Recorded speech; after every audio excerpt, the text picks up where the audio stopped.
Are you hearing me?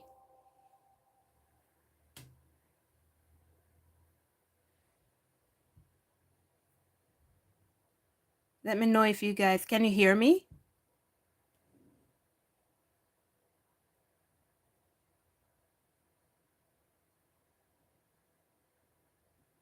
How about now?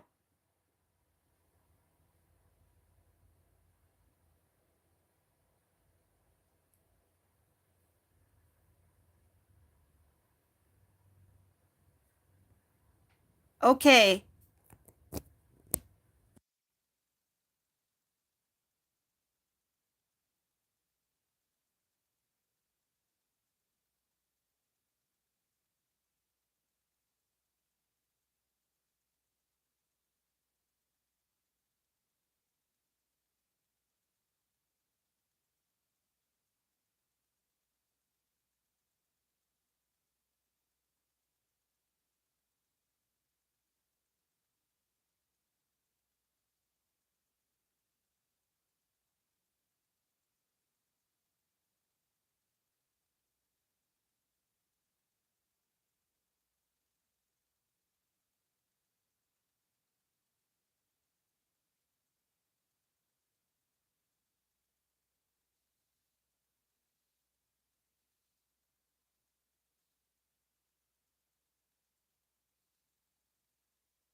Are you hearing me now, guys?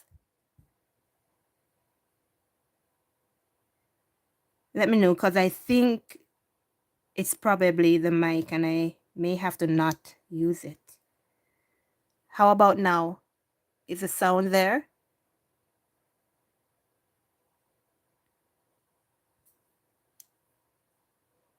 Okay, okay. All right then. So I guess it's the mic. So I won't use the mic, but I pray that you guys can hear loud enough when I start the session. So anyways, guys, I was saying in the beginning that this session is a little bit different from the question and answers that I normally do. This session is this is a paid session where a subscriber would pay for me to assist them with their twin flame journey and whatever it is that they're experiencing. And I do it this way so that if there is some, because I know, because with me, sometimes well, before now, I don't even want to talk or say anything to the public, hence why I'm behind the camera, right? So somebody out there who may not even want to ask a question, they're shy, they don't want to speak up. And these are things that we need to work on with ourselves, right? So this is exactly why I do this, so you can hear somebody else's situation, understand, learn from it, and also help you too to get through your situation. If you would like to do this, again, you don't have to show your face. You do not have to well, you also can change your profile picture when you come on. Whatever you want to do, it's up to you, and we can just talk. You don't have to use your correct name. Change your name on your thing when you sign on, or I think it uses your Google name or something. I'm not sure, but you need the help. I am here, and I'm trying my best to help you. So let's jump in. Let's see. Let's go to the meeting. Let's see if my subscriber is here, and then we can oh my gosh, what's this? Then we can begin. But if not, guys, please go ahead and let me know if the glare is bothering you guys. I can just turn off my light. Let me know if that's an issue. So until my participant joins, any questions that you guys may have in regards to the twin flame journey, I'll try my best to help you. But tonight it's about my participant. But I need them here first. And if they're not here, then I'll take some questions from you guys. All right? So if you have any questions, go ahead. Let me hear it until my participant joins. Okay? Take the help while you can get it, guys, because you don't know where Twin D will be after I come in union. Huh? You don't know. I might just I might just be I might just run away. Run away with my twin. So, take the help when you can get it. All right. Hello, Ayan. Hello, hello. How are you doing? And welcome, welcome, welcome. Thank you so much once again for allowing me to help you with your situation. And you can start the show. Okay, you can start wherever you want to start. Explain the situation, what you want me to guide you through, help you with, so that you can have a better understanding, or whatever it is you need to know. You can go ahead, start, and I will continue to help you. It's just you and I on the session. The session is recorded and will be live. Others will be able to see, but you and I will be the only one on the session. Okay? So when you're ready, you can take your mute off of your microphone and you can begin. First, I would like to thank you for all of the time that you spent with us, folks that are in this journey together. You uplift us every day, and it's really important that you're doing God's work. There's been many times I've listened to you Right. several times a day, and cry Oh my. because it resonates with me, and Mm-hmm. it's been quite a journey, but it's not as long as for others it has been longer, I guess. But for me, for instance, this started in November of last year, Mm-hmm. and I read your book. Okay. I listened to all of your videos, and it resonates with me. I've gotten signs from God, Mm-hmm. and just kind of want to know where this is leading, where it's heading. It's tough. We have like the hot cold. There is communication. It's Mm-hmm. very sporadic at times. We do meet up, but it's again sporadic. We just came off of a week or so ago connecting, and your daily videos resonate, and I'm just like, oh my gosh, she's like reading my thoughts. This is playing out exactly how it seems, and up to even the dates. Actually, my birth date is 10/10, so that Mm-hmm. constantly comes up, and I'm like, oh wow. And his birth date is 4/22. Mm-hmm. So my divine masculine is Peter, Mm-hmm. and I just would like to know where his thoughts are with this, how is he feeling, because we just came off of like daily communication. I was helping him with a work situation, which you've already mentioned too, that some of you guys will be working together, you're creative, and I'm like, oh my gosh, he's blowing you away. Mm-hmm. This is me. And I just did that with him and for him, and now it's quiet. So Mm-hmm. it's like a week and a half of quiet, and I don't reach out. I let him do all the reaching out because I know that in the beginning, when the first instance, it was like 95% communication every day, every day, every day, and then a halt, Mhm. and it was kind of pushed back. I was friend zoned and, all that. And, it's like, let the man chase you. You don't chase the man kind of thing. And, so I kind of took that to heart and said, okay, fine. But it's been divinely guided because there's been several times where I've been trying to be as stubborn as he. He's a Taurus, I'm a Libra, and um, but divinely guided, I had no other choice but to speak to him. Like Mhm. it fell into my lap. I have to say something. Mhm. So it's been coincidences like that. So a major coincidence for me was I took a picture of myself, and I'll just share this quickly. But I took some pictures. The first picture actually I took of myself. This was back in December, and this was when communication was decent. But I took a picture, and I thought it was a great picture. It showed my eyes pretty clearly, pretty well, and I was like, okay, great. I think I'm going to send this to him. So I sent it. Thereafter, I waited. He didn't look at it, no response. And this is obviously through WhatsApp. So I was like, all right, maybe I should take some more pictures. So I took some more pictures. I thought they were a little bit better. Fine. Upon going back to those pictures later on, I saw a cross Mhm. embossed on my nose. And I'm like, whoa, what's that? What? I'm a graphic designer. I couldn't even do that. Like, if Mhm. I thought of it, I would have never. And I was like, oh my gosh, what does this mean? And my heart dropped and I started to cry. I was like, wow. So this whole time I thought, yeah, I probably have a connection with this person, most likely.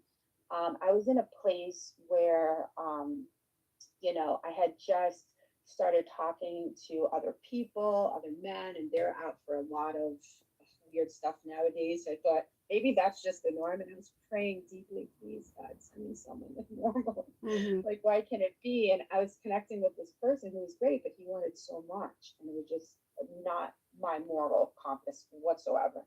And I was snooping on him on another site, Match. And when I looked at that site, I said, well, let me not start, let me stop snooping. In this site, you can see men, where the other site was like an eHarmony, your Match.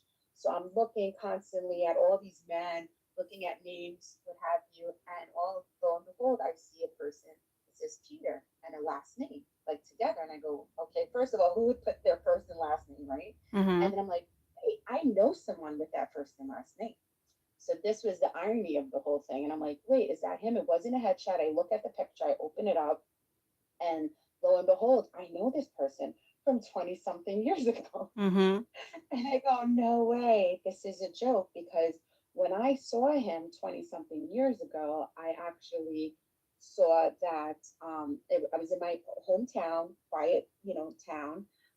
And I saw this man. I was at the Wendy's drive through and I saw this man walk across the street and I was like, wow, who's that? And that was all I could think of. And I was like, that's insane. Who's that guy? Kind of thing, almost like a grease moment. Who's that guy, right? Where'd he come from? Mhm. So that was it. Then, I don't know, a week or so later, I'm driving home from school, and I'm like 23 years old, right? So I'm driving home from school or work or what have you, and I see this guy again, and I'm like, wow, there's that guy. Where's he going? So I look, I follow him, I pull over, I see him where he went. He went to a communication store. So I went into that communication store and I can only tell you the rest is history. I didn't say, oh, I saw you at the Wendy's. I didn't say anything. I just remember walking in. He must have connected to me. It was an instant connection. Next thing I know, I was going on a date with this guy. And he took me to his hometown, which is an hour south. And I'm driving around with him. At one point, I met his mother real quick.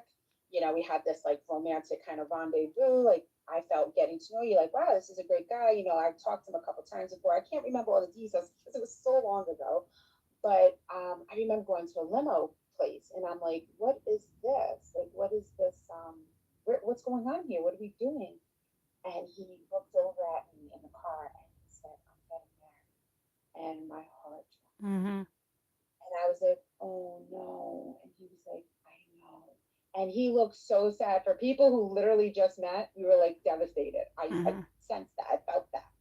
And that was it. We hooked up, whatever. I think we made may have hooked up beforehand before I even was told. So that was that. I left him alone. I was like, this guy's getting married. That's it. Whatever. I believe that after that, he may have reached out to me once, or maybe I don't know if it was right after the marriage or something like that. And I blew him off like, you're married, dude. You know, like forget it. Never gonna happen. Like, done. And that was it. I forgot about him.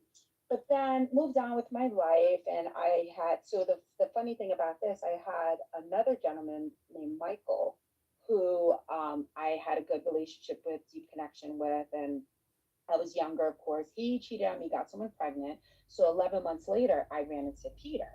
So that was that. That was done. Then I had a couple other relationships. I've been someone who's been very private. I don't, sleep around. I don't have many relationships. I've been more to myself. But had one other relationship after Peter. That was not the greatest because it was more commanding, controlling relationship. So I'm grateful I got out of that. And then I healed for a few years, and then I met my daughter's father. And to me, I was like, wow, this is a deep connection. Even when connecting with him, I the getting exchanging numbers, the lights went out and partially in my house. And I found out later the lights went out in his house completely, like some weird stuff. When I first met up with him, laid eyes on him, I got punched in the gut. So I'm like, whoa, who's this guy? So I ended up being with him for some time, and we had a child. I had a daughter by Mm-hmm. him. His name is Kamal, and that I have this amazing, beautiful child by him.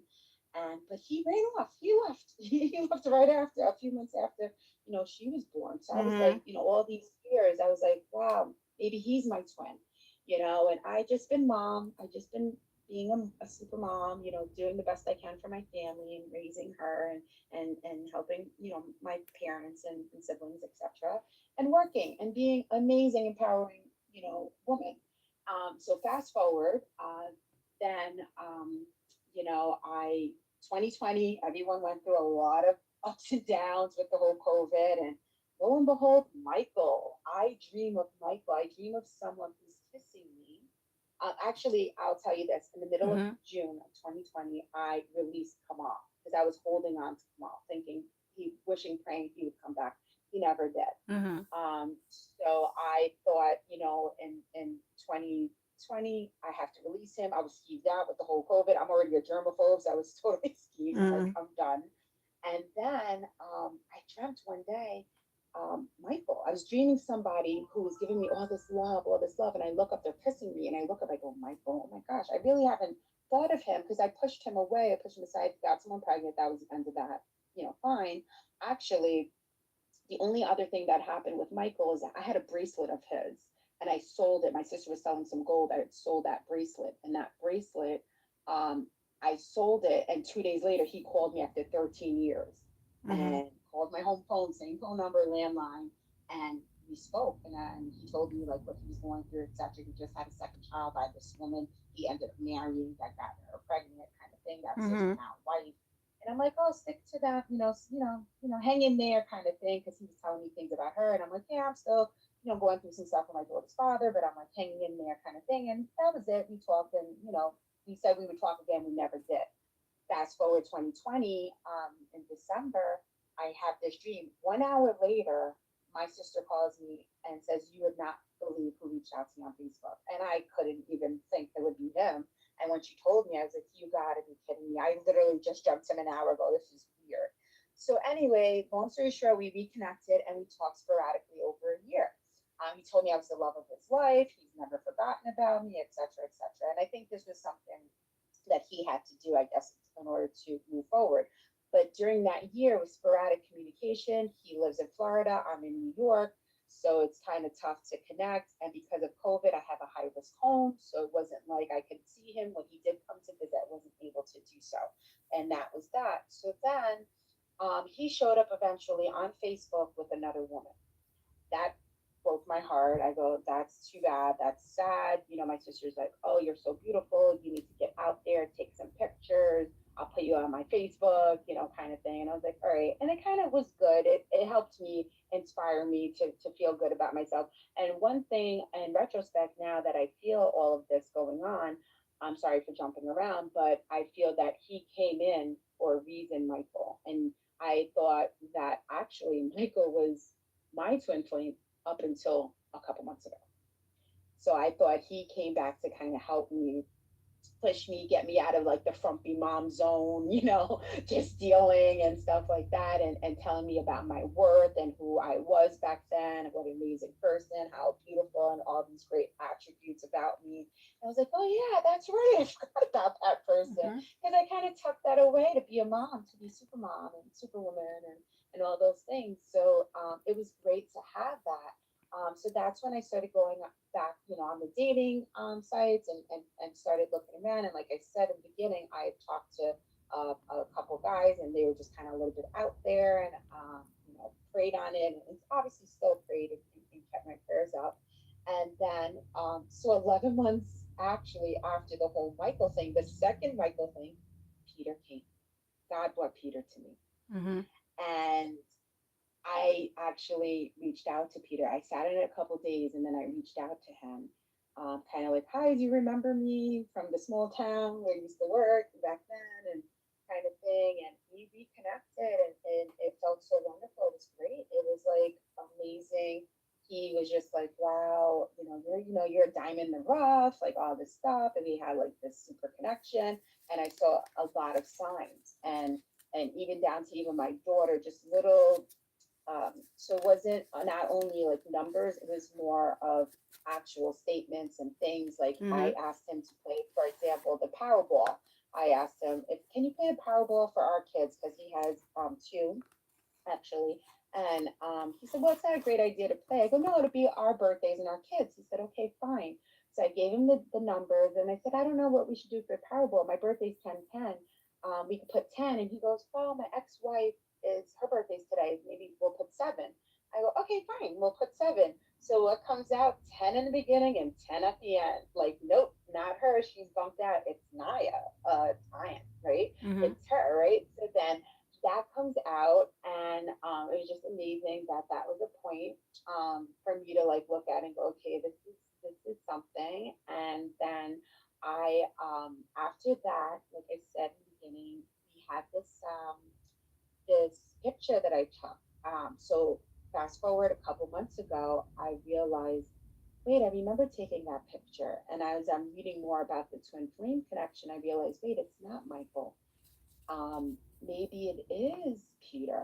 And then I got your book, and I read your book, and oh boy, did it resonate. It Mm-hmm. was exactly everything I was experiencing. And although I had these strong signs and connections with both Michael and Kamal, it was never like this, ever.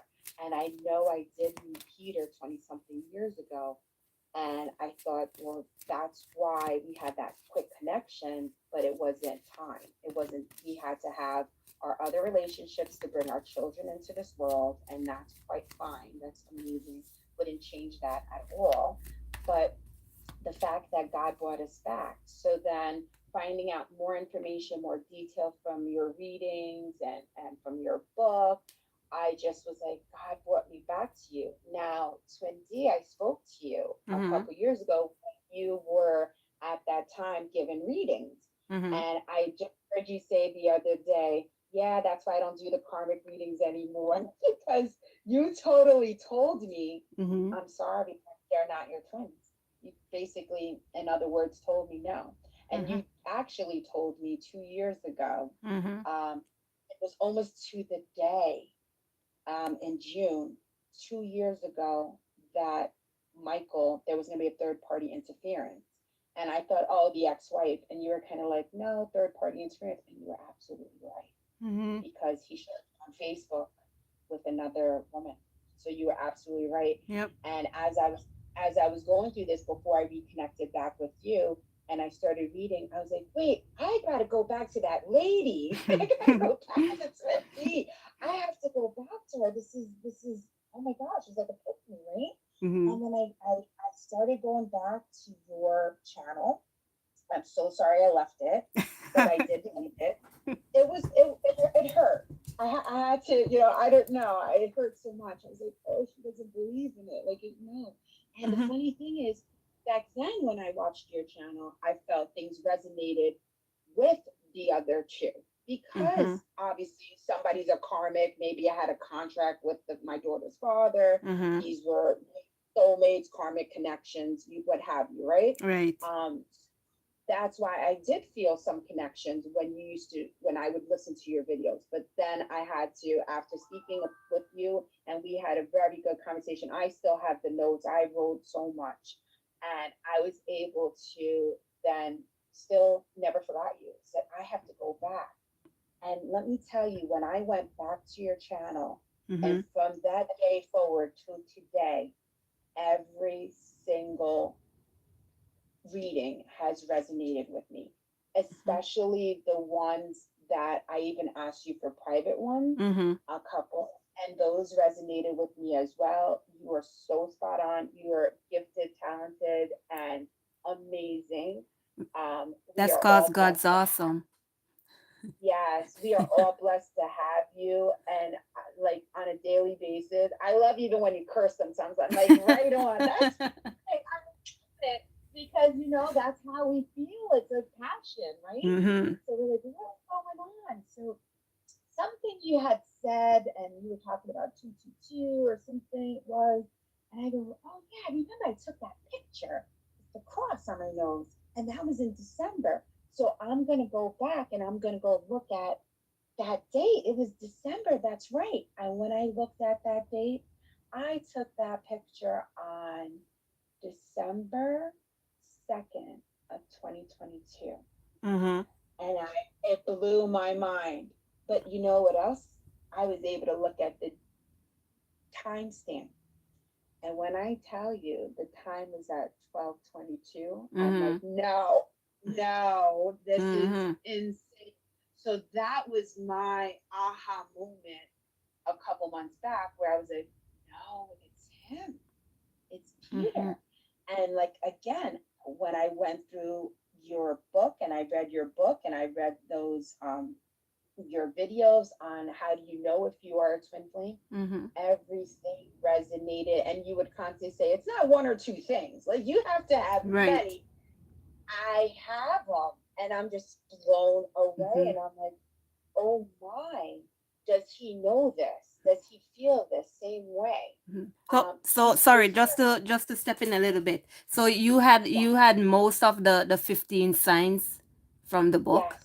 All right. So did Yes. you actually make sure that you completed it by doing the question The first and yes. where you would ask The God, did you get your answer? I haven't gotten my answer because I actually didn't ask when I did do it. I just recently asked because I felt the confirmation from the cross on my nose. Mhm.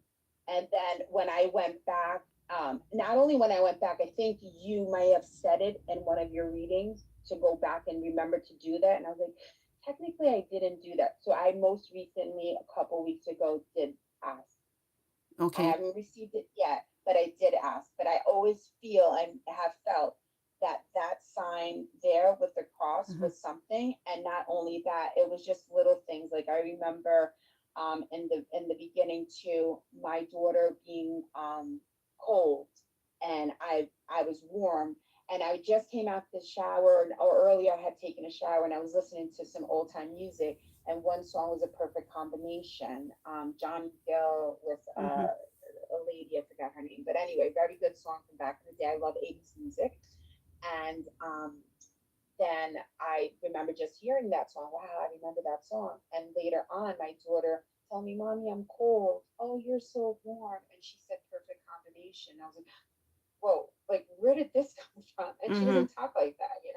So Mhm. like signs like that, little things with the Powerball and other things, I can mention. I don't want to just keep Right. going. Mhm. I appreciate your time. I appreciate I'm actually the only person, and I hope that someone resonates with even what I'm telling you. Mhm. There's been so many times where I wanted to write all of this to you, but I was like, oh my gosh, essentially, I'd be writing a book to tell you all that's happened to me. So obviously, it's much faster and easier for me to just talk about it Right. and and tell you my experiences. But I just recently asked God Mhm. for another sign, essentially, and a specific sign, and I have Right. not seen that, but for the first time in my entire life, I will be 47 this year. Most Mm-hmm. recently, about 2 weeks ago, I took my daughter bowling with some friends.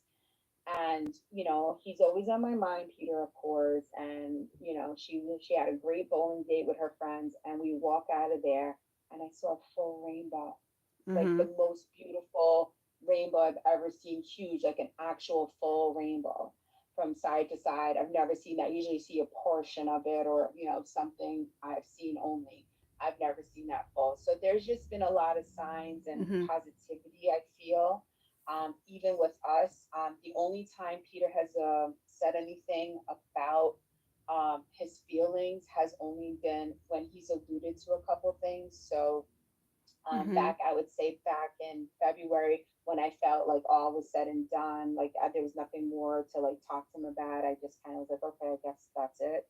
He Mm-hmm. reached out to me like a week later or a few days later and was like, I just want to thank you, for this, for reaching out to me, like this connection. And I heard he left a voice message and his voice was nervous. I was like, wow, it's like the first time he alluded to like anything. Mm-hmm. And then most recently, a few weeks back, was the second time he did. So he has a daughter that he has, helped raise. Unfortunately, the daughter turned out not to be his, but it doesn't matter to him. That's still his child. She's about 30 something years old. She Yeah. has a 7-year-old girl, and she just had twins. Mm-hmm. And he's still in her life. It was tough for her. She took it hard, but he still tries to be in her life. And I was able to give some items to this to the little girl. I was able Mm-hmm. to give a bicycle and some items that no longer fit my child. So he called me up like a week or so later, and he's like just thanking me and very appreciative and telling me what a great woman I am, and all of these things as far as like, I appreciate you, and you're a great friend, and all of these things. So he Mm-hmm. always makes sure to kind of like zing me and put that friend thing in Mm-hmm. there. And I'm like, So have you ever asked and him? Have you ever asked him I if you could see if he could see you and him together in a relationship? Well, so what I did say to him most recently, this would have been before that call where he's like telling me, alluding to something, and I was trying to like stop him from talking because this was like the first I heard, but he made it a point, like kind of like he didn't say it, but like he still finished what he had to say, and he did state something about the future. So Mm-hmm. it was almost like he wants to like move forward, but didn't specifically say exactly what, but said something about future and and not future, forward. And I did, the last time I did see him in person, I did say that he was my love interest. I did share that with him, and I told him I wanted him to be happy. He's going through some financial issues, and that has to do with his ex-wife, the album, Mm-hmm. child support, you name it. It's based on lots of money that he used to make years ago, and it's a lot. If you're making half the amount, it's a lot. So he kind of said, I wouldn't put you or anyone in my mess, kind of thing, and that came up in your reading. Mm-hmm. So your reading to me came up with an interference, a blonde haired woman. Yes, I'm the brunette. Mm-hmm. And it came up finances, totally on his mind. So I believe that that is what's holding us back, or holding him back. But have you two ever had any conversation in regards to you two like Um, being together? Like this is it. Okay, let's talk. This is what we want. This is what we're gonna do. This is our plan. Have you ever discussed such a thing? Or you just freely talk and whatever comes out comes out? Well, I would say in the beginning, obviously, when he started to, all those conversations were talked about. He was even talking about how can he make this work, and he knew my daughter's age, and he was like, "Oh, that's great. She's right in line with the other two kids. His kids. They're all 2.5 years apart." And yes, we were an hour distance because we live an hour away. Mm-hmm. So we talked about that. It's seemed like it was heading in that direction until he kind of essentially backed off. And when he was backing off, I wrote him a long letter and I told him my feelings, my thoughts on how I knew this was going to be, a long distance relationship for a few years. Obviously, we're not going to uproot the kids and their school districts, and we'll just have to, go through this. And I tried to share these things with him. He has been very transparent. I've been to his home, so he has not. I've been in his home. I've been there when he's. Mm-hmm. It's funny because when I'm at his home, he's totally aloof. But when he's on my turf, he's like touchy feely, flirty. Mm-hmm. But that's his sanctuary. I get it. By the way, he's very religious. He's all the things that I aspire to be in the sense, not all the things, but Mm-hmm. some great attributes about him that I want to do, right?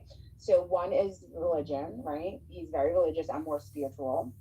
He's also very health conscious, and he's like a gym buff, Mm-hmm. So all those things are like, yay, I need someone like that in my life. Like that's my person. Mm-hmm. And I thought that was wonderful. And it's funny because even when I connected again with Michael, he was like that, and I was like, oh, that's great. But I mean, with Peter, he took it to it's a whole another level. It's like really in depth, and it's really, really strong with him and his Okay. strength as far as his commitments and stuff. But so since he kind of pushed back on me, and that whole friend zone earlier this year, ending up well, more like early of this year, I kind of said, well, we can do like a long distance. And he was kind of like, I'm tired of being alone. Like, I'm just here by myself.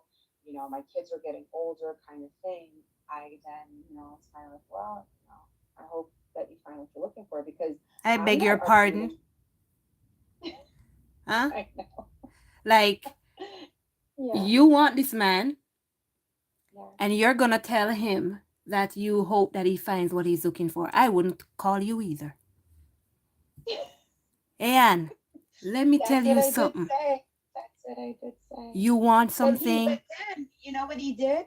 I said, okay, I grabbed my things and I walked downstairs and I said, oh, you don't have to walk me to my car. He said, no, I will. He Mm. still walked into my car. He still gave me a hug. I got in my car and I was driving away and I started crying and he calls me and I'm like, you don't call people. Like, you don't call Uh, me. So I had to like wipe my tears and I'm like, hi. And he's like, I just want you to know that I really, I like you as a person. You're a great person, like saying all these nice things. I still want to, keep in touch with you and be your friend. I'm like, okay, okay. So he ignored that. He mm-hmm. still talked to me. And then after we had sporadic communication and I started dreaming him a lot after that too. Mm-hmm. And things slowly progress, sporadically and he still communicated too and things like that up until even 2 months later. Say I had no so this was January. Say I had no communication. We had very little communication February, March, and then lo and behold, I had spoken to him. He had left me that message, and then we spoke. Like he alluded to, thank you for connecting with me, and we spoke. And then he said something about work, and I said, oh, well, I can help you. If you want to put a presentation, like a deck together, I can help you with that. And he's like, oh, yeah, okay, thanks. I'll let you know. The next day he calls me. He's like, I'm going to take you up on that offer. And I'm Mm-hmm. like, great. He's like, yeah, we can meet like at a Starbucks. I'm like, at a Starbucks? Like, I don't want to meet at a Starbucks anyway. So then the next couple days go by. The next week, like Monday, I was like, okay, I have a very busy week, but I can squeeze you in on Tuesday. When's your meeting? And I think we kind of got it crossed, or I misunderstood, but I said, well, I have a meeting on Thursday, can't do Thursday. And I said, well, what about Wednesday? And he was just like, no, like I have a meeting. So I think I thought it was like his presentation meeting Wednesday. And I was like, well, Tuesday it is. And then I'm like, okay, well, can I just come to your house? And he's like, okay, sure. He goes, yeah, that's fine. And I'm thinking after 2 months, if Mm-hmm. there was any other woman or any other interference, he'd be like, yeah, I don't think that's a good idea, especially since he said we can meet at a Starbucks, right? So I ended up going to his place. I ended up helping him with the presentation. It was totally platonic that day because again, I'm in his on his turf and usually he's aloof, but this time I was strictly business, all into my craft. And Mm-hmm. I seen him he was sitting next to me. He has one moment peripheral vision. His face was, right into, right next to mine. And if I would have turned around, he could have kissed me. I just ignored all those signs because I wanted to kind of just focus on what we were doing. That's not the, That's I'm sorry, but that's not the only sign you ignored. You ignored every single thing this man was trying to say to you, even just because he wasn't using his mouth. And this is why it's like I'm always trying to tell every single one of you guys, do not pay attention to what you are hearing or to what this person is saying. Body language, your intuition, the reading between the line kind of energy. It's like this person is trying to tell you that, hey, make a suggestion so I can say yes. Like, hey, say something so I could say, awesome, that's great. Yes, let's do it. But to I'm me, you scared. ignored all. If you're gonna be scared, well, how are you gonna get through with anything? How are you gonna get the person that you want? How are you gonna get anything in your life done? This is what I've been telling you guys. Fear is the major culprit in all our lives. Fear keeps you Mhm. stuck. Fear keeps you from getting whatever it is you need, whatever it is you are meant to receive. Fear keeps you away from that. If you keep fearing everything, how are you going to receive anything? You cannot say, I'm scared, Right, especially if whatever you want is what you really need in your life and you know it's something good for you, right? Because right. from what you're telling me, it sounds like this person really did want a relationship with you here, but it's like he did not hear the right things from you. So it's like he just says, call it quits. Right? Because in the beginning, if you had said or made some sort of suggestion like, I could move to be with you or something, or what if you do this or what if I do this so that we could be together and not let this long distance thing get in the way, I am I did sure. though. I did try. I wrote Mm-hmm. him that letter, and in that letter, I actually said I can drive because I work from home, and he's out in the field, and I'm like, it's But an when hour did you distance. write this letter? I After wrote you left the no, I house? no, I wrote that letter before, Mm-hmm. and I said to him, I can. It was the end of the year, end of December. I said I can drive down twice a week, and you can drive once. You Mm-hmm. can drive up once. I was willing to drive twice a week. I shared all of that with him, and I felt that I did push. I felt that I pushed because, and even in your book, it's like, did you like keep chasing him? Like, Yeah. did you? And even to the point where I said I took a picture and I told him about the cross. I was like, I probably shouldn't share this with you, and he's like, then don't. And I was like, but I have to share because I feel like I'm losing you. Like I was like begging. Yeah, I Yeah, but felt you're that I did everything as that you much. are trying to do, it's still keeping you separated. What I'm trying to say is, Well, I'm not doing anything now. yeah, not now, based on what you had said and done in the past Um, there.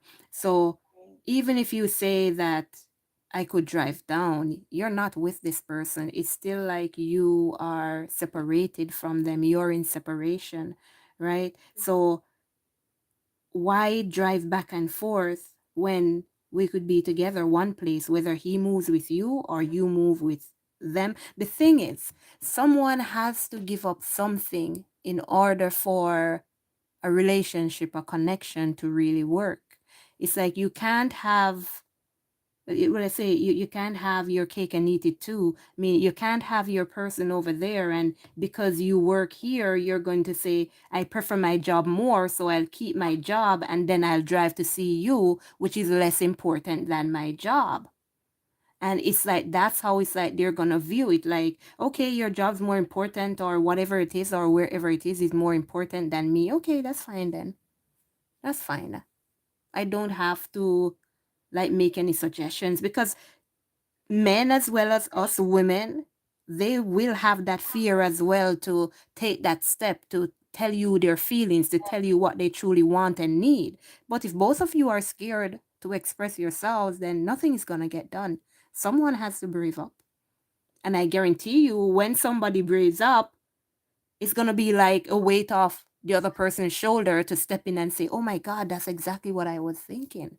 That's exactly what I felt and wanted to say, but I didn't have the courage to. Somebody has to do that. Not saying you're going to force the issue, but when these conversations come up, it's like just you have to pay attention to between the lines. You have to learn to read between the lines because not everybody, again, is going to be so brave and bold to speak exactly what they want. Plus, for men, they speak in code. I don't know what's wrong with them, but they speak in code. It's like you're gonna have to try and figure out what they want, what they're trying to say. I don't know. It's the same thing they say about us, but I don't think so for us. But for them, yes, right? And there was one time when you said you need to listen. You Mm-hmm. guys, you DFs, you need to listen. When they're Mm-hmm. speaking, you need to listen. And I took that to heart and I'm like, she's absolutely right because a lot of times I do cut him off. So that came when he talked to me a few weeks back and was telling me all of these things about me. I was trying to cut him off and I like you came to me and I was like, I have to listen. I Mm-hmm. was like, Yeah, I gotta listen. And then that's I was quiet and then let him finish. right. And I think that was like a breakthrough moment because I actually just let him finish because I was ready to move on. Like, oh my gosh, why is he saying all this stuff? Like, it was just Right. different and Mm-hmm. new for me. And I in shock that he's saying all this and I had to like step back for a moment and actually let him, speak. And yes, when I'm in his presence, even the last time, I was, when and that's the thing, when we're together, we're so tranquil. It's just so like Mm-hmm. he's my person. We're so Mm-hmm. relaxed. We're so one, and I feel that. I know that, and it's quite amazing. And I just wish that he would express himself more or say Mm-hmm. something. But what he did do was tell me about his current situation and about he feels like, I guess, maybe the person who he is and aspires to be or who he, was maybe even in his past relationship, he's just not there yet. And I guess he feels inadequate somehow. I, Mm-hmm. I don't know. Mm-hmm. That's the only thing I could think. That he's feeling. And I'm trying, and I've said to him, like, like, I try to show him I'm not materialistic. Like, I'm not that type of woman.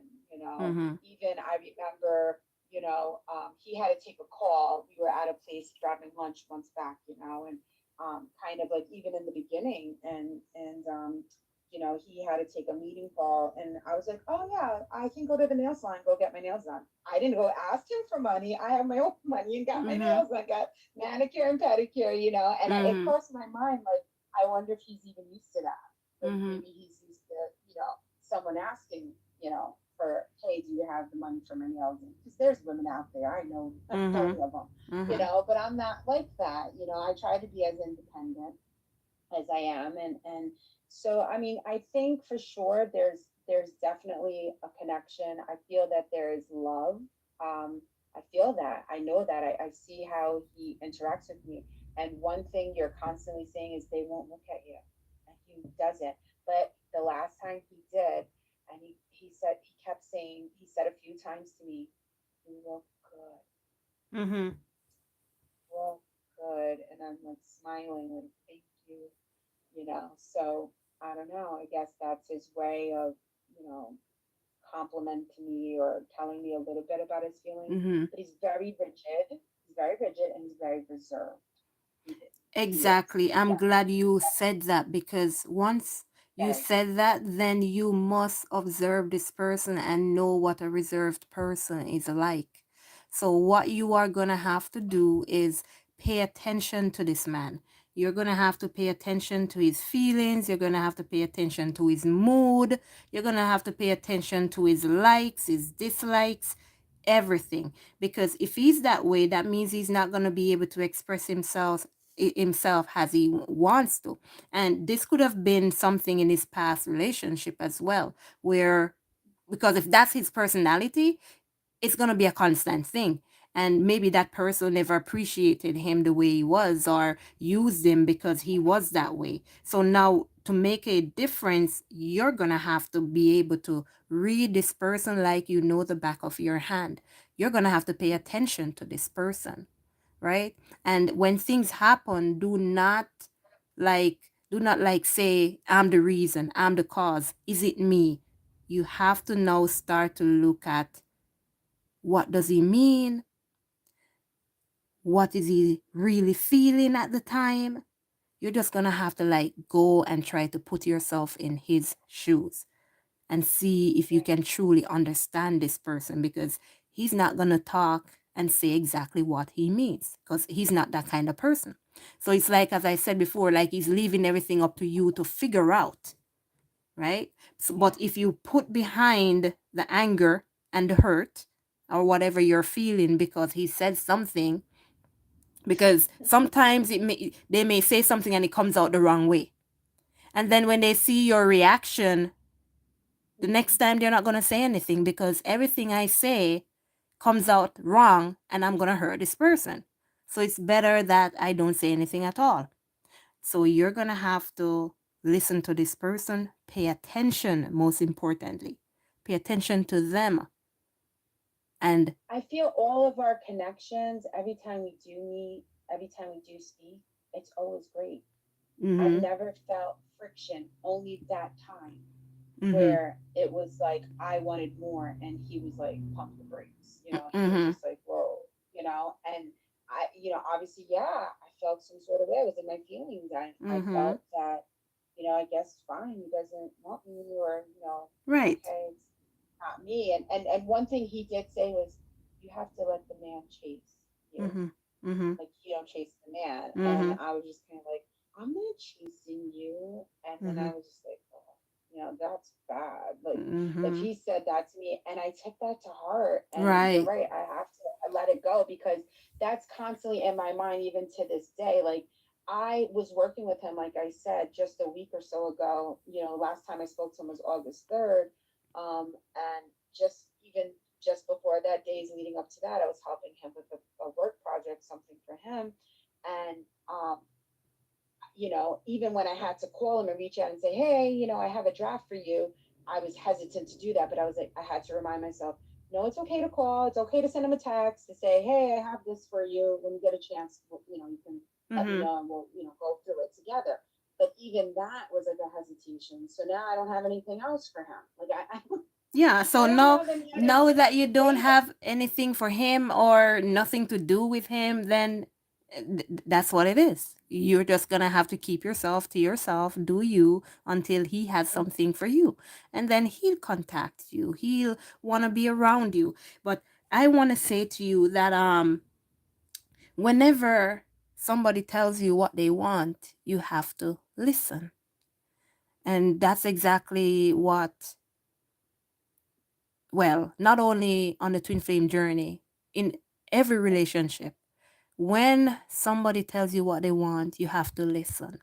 If you want your person to pay attention to you, you're going to say to them, you're not giving me enough attention, right? You're going to say to them, you're not giving me enough attention because you want the person to know that they aren't giving you enough attention, right? Right. So, Funny you just said that, because I remember saying that to him in mm-hmm, April. So when I saw him July 12th, the time before that, I saw him on April 19th. And the reason I remember, I'm pretty good with dates, but mm-hmm, I remember saying to him, like, it's been 6 months since we reconnected. Like, 6 months today since we reconnected. Like, whether he realized it, probably not. But mm-hmm, I told him that he was neglecting this connection. I did say that. I remember saying, like, you're like neglecting, because he said something, like, kind of like to the point where, like, yeah, I need to see you more, whatever it was, something. And I'm like, yeah, because you've been neglecting this connection. So oh, I do try, Anna, but let me pause I don't for a push. minute. Let me clarify something here. And yeah, I'm sorry, but I have to cut you off so that I can make things clear for you here. And for every one of you guys out there, whether you're a twin flame or not, I want you to listen carefully. When you are getting into a relationship or want to get into a relationship with someone, do not do it because of a label. Do not do it because of status issues. Because what you said to this person is that he's ignoring this connection, right? Which basically sounds like you are saying he's ignoring your twin flame connection. But if this is the person that you want to be with, it shouldn't be that he's ignoring the connection. It should be that he's ignoring you, the person. Because what we do is because we hear twin flame and we want to be a twin flame and we want the connection to be a twin flame connection, we now start to put everything on twin flame. Oh, they need to do this because twin flame. Oh, he did this because twin flame. Oh, this twin flame, twin flame. And then there is nothing about the self. There's nothing about him. There's nothing about me. There's nothing about us. At the Everything time, is though, twin I didn't flame. think he was my twin flame. As a matter of fact, at that time, I thought he was just a soulmate. And I actually told him. So back in January, when I did see him, um, no, not in January, in March, when I Mm, did that, the job thing, the presentation with him, I said to him, because he had shown me pictures of his ex wife, and I was like, oh, she's pretty. This was in the beginning kind of thing, right? So then I wanted to share with him a picture of Michael because he saw my daughter's father and he goes, mm-hmm, oh, okay, but no competition, right? But I'm like, well, I'm going to show you Mike. And mm-hmm, I showed him Mike and I said, remember, I was like, remember Michael, kind of thing. He goes, yeah. I said, remember I told you about Michael? I released him. I let him go. I said, he's probably my twin flame, but it's okay. Really not. This is what I thought at the time. I go, he's my twin flame. You're not really supposed to be with your twin flame anyway. You're probably a soulmate, mm-hmm. but I'm gonna show you a picture of Michael. Do you know what you did So right there? what did I do? You made this person feel like he's second best Mm, just by saying that. Oh, this person is my twin flame. So my twin flame is better than a soulmate, but because we are not meant to be together or we are not going to be together, then it's okay. I'll settle for you. That's what it sounded like you said to him. And this is what I'm telling you guys to do. Read between the lines. If you should read between what someone is saying, then you can get every single thing down to the very dot on the I. When you say that that's to the person, it sounded like exactly what I said. It sounded like you're saying, this person is my twin flame, my only one true love, but since we can't be together, I'll settle for you because you're my soulmate too. You see that? So again, this person feels I'm not good enough for this person, or I will never be good enough because Michael is her twin flame. You But one thing understand? I did, yeah, wow. One thing I did say to him, and this is a true fact. Actually, when I had told Peter on the phone about Michael, because I had mentioned it on the phone, something about him. And then in person, when I had seen him a month later, because this was back in February, I had mentioned it.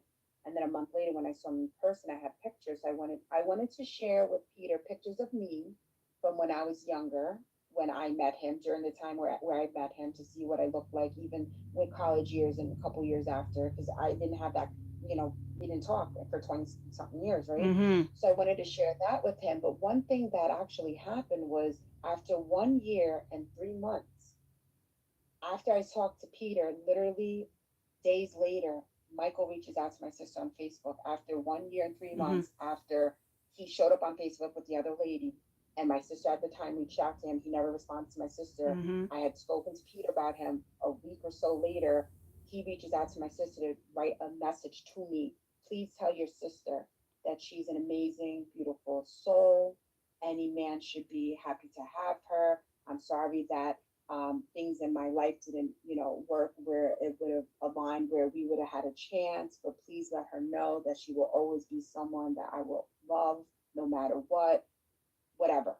Mm-hmm. And he said that. So I also, not only did I tell him that twin flame thing, which, oh my gosh, now I'm like, whoa, I Mm-hmm. never really thought of it like that, but not as much like it's like an awakening in a sense, Mm-hmm. where how you're telling me. So I really feel deeply sorry about that part. Mm-hmm. But one thing I did say to him was, I showed him that message and I said, remember I spoke to you about him? And he Mm-hmm. said, yes. And I said, this is a message, like literally days after I told you that, he wrote this message after 1 year and 3 months to my sister. He must have felt me give him up because I gave him up. And Mm-hmm. I didn't say for you, but hopefully he understood it was for him. Mm-hmm. And I let him read that message. I had print screen, Mm-hmm. screenshot it, read the message from Michael, Mm-hmm. and I also showed him the pictures of Michael, and he did see the pictures of Michael, Mm-hmm. but it was more like he was quiet. He sized him up. He didn't. Mm-hmm. He didn't have a.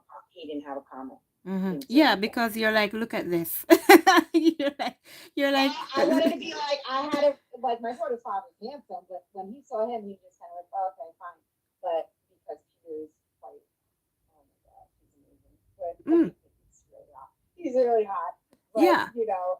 and that's the funny thing. You crack me up all the time because I love when you have like, the pictures of the different tarots, and then it'll Mm-hmm. be like, here's your divine masculine, like this handsome hot guy, like, that's Peter. And then like when you show like divine feminine, it's like Mm-hmm. the pig. I'm like, yep, that's me. Because I'm mm-hmm. not the one, back in the day, I was more fit, whatever. Mm-hmm. But now it's changing. And that's another thing that resonated with me with the book and the readings and are you a twin flame or not. My body is getting into tip top shape. I'm losing weight. Like, how did Mm-hmm. this happen? Like, I Mm-hmm. feel like my body's going in the direction that he wants. Like, Mm-hmm. he wants me to be this way, and it's happening. And trust me, it's not like I'm forcing myself. I'm Mm-hmm. like, Who I wants you just to be even that way? I want to be that way. I Mm-hmm. do for sure, but I think it's along the same lines that I'm like, it's because he's like this fit person or whatever, and Mm-hmm. of course I want to be that, but I wanted to be that way for a while. It just Mm-hmm. hasn't really happened until this connection. All right. Like I'm like, how is that happening? And Uh-huh. all these things, even down to the sexual connections and all of the thoughts and how Mm-hmm. you're feeling. I was like, I can't believe you said that. Like when Mm-hmm. you said that, I went like, Mm-hmm. whoa, I can't believe she talked about that because that's Mm-hmm. so true. Like this is insane. Like, oh my gosh, it's not only me. Like it's so nice to hear that Mm-hmm. these things are resonating with me, even down to those details. And I'm like, oh my, this is really like a thing. So, like I said, I just literally found out about this a couple months back. Right. And that's when I went back to you. And upon going back, I go, God guided me back to you. Mm-hmm. He did. He literally guided me. Be a blessing in my life. Mm-hmm. I love you. Like you don't know how many You're times I've welcome. cried where I'm like, oh my gosh, like she gets it, she understands. And I love the fact that, people do connect with you and you say some of you and, maybe not all of you. And I get we're all at different stages, Mm-hmm. but at least there's a platform. And I know you've reached out. You've mentioned other folks. And I've looked at their channels, but you're by far the best. Oh, I thanks. resonate with just you because I think the other folks, whatever how many thousands of people, whatever they're doing, Mm-hmm. it's too much. It's too much for me. Mm-hmm. I love how you go straight. You go in, you tell us what we need to know, you tell us what they're thinking, what's going on with us, and you go from there and you give us your advice and you give us what your cards say, what the angels say for us. I love the religion aspects behind it. Mm-hmm. I respect it. I love it. And I feel that the others, yes, they're doing a great job, but it's too much selling point. And I think that just, to me, it misses the mark. I'm sorry. It's just overwhelming. Mm-hmm. It's just too much. And I just want you to know you are doing a phenomenal job. Please keep it up. We need you. We need you to stay strong and safe and well. And of course, we want you to reconnect with your twin and wish you all the Oh, blessings in the yes. world. We are so grateful that God has put you on this platform for Yes. us to able to connect with one another and to get these messages, to really, really get these messages because it's a real thing. And Mm-hmm. we're not crazy. We're not Nope. Nope. crazy. Nope. Not Yeah. at all. And The thank you so blessing. much for that. I do really, really appreciate it. because at times sometimes I really, as you say, it's not easy, it's hard, and to have my own situation to deal with, and then I have to be helping other people, like sometimes it gets overwhelming. But then I'm sure. when I hear like you talk and other people tell me their stories and how I'm helping, I'm like, okay, well then I guess I'll continue. So Yes, so you you know. cannot. You take a day or two off, and I'm praying to you. I'm Yeah, like, God, yeah. please let her be well. Let her just be relaxed. Who knows? Maybe her twin showed up and she has to go Something see things. happened anytime you see me like I'm supposed to either do a video or my messages didn't go out. It's because I'm having a twin flame moment, right? I'm Yes, having a moment, and you're not gonna see me come on YouTube and crying to you guys and telling you guys that I'm feeling this or I'm feeling that. I'll right, tell you after. I'll tell you right. after. But I We're all really human. see it like that. That's why I'm always telling you guys, when you feel that way and whenever that negative energy comes on, take a moment, acknowledge it, cry if you must, but make sure Yes, while you're there crying, you're thinking and planning on what you're going to do tomorrow to make things better. So you don't ever stay down in your negative energy. You don't ever stay there so that that negativity lingers for even a week. You're there. You can't eat. You can't sleep. You can't do anything because you're in that negative energy. No, you got to first acknowledge it. It's there, it's an emotion, it's a feeling. So you have to acknowledge it so that you learn how to control it. Or if you can't control it, then you're going to be in negative energy for a week, a month, because it has overtaken you and you're not in control of it. And that's something else we need to learn on the journey. All right? right. But And in it's overwhelming. It's overwhelming, yes. but you keep us sane. Please know that you keep us sane Yes. and value you. You must please continue. And we, of course, blessings to you and your twin. And we definitely want you to reconcile as soon as possible. Wow, And thanks for the wish. once you guys do, you still have to continue this because we still Yes. need you. I would and really, really love to continue.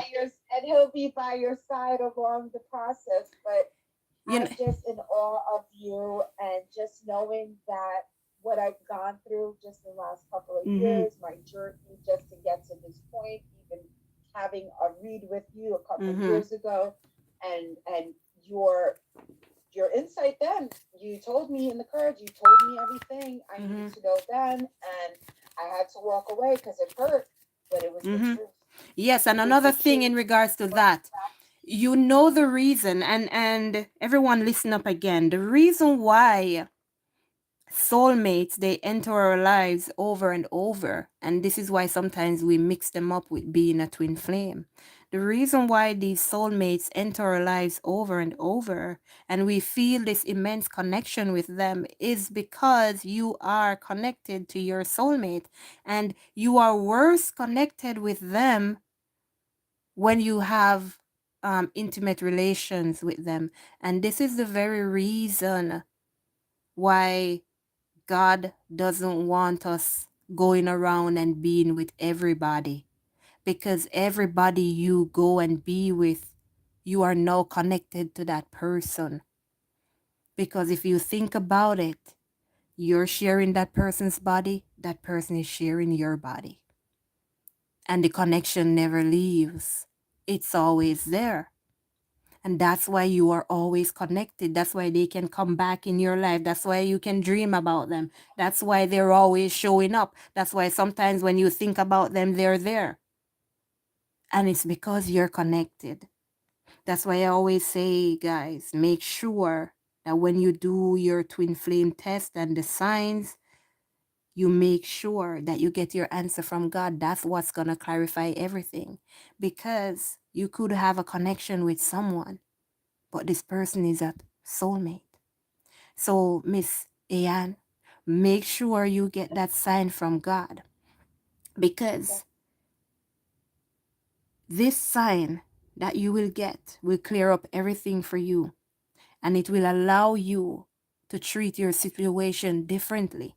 It will let you know if you should continue this, like pushing forward to work on you, because you know that it's going to affect somebody else, because now you're on a mission. You have a purpose now to fulfill in regards to somebody else, right?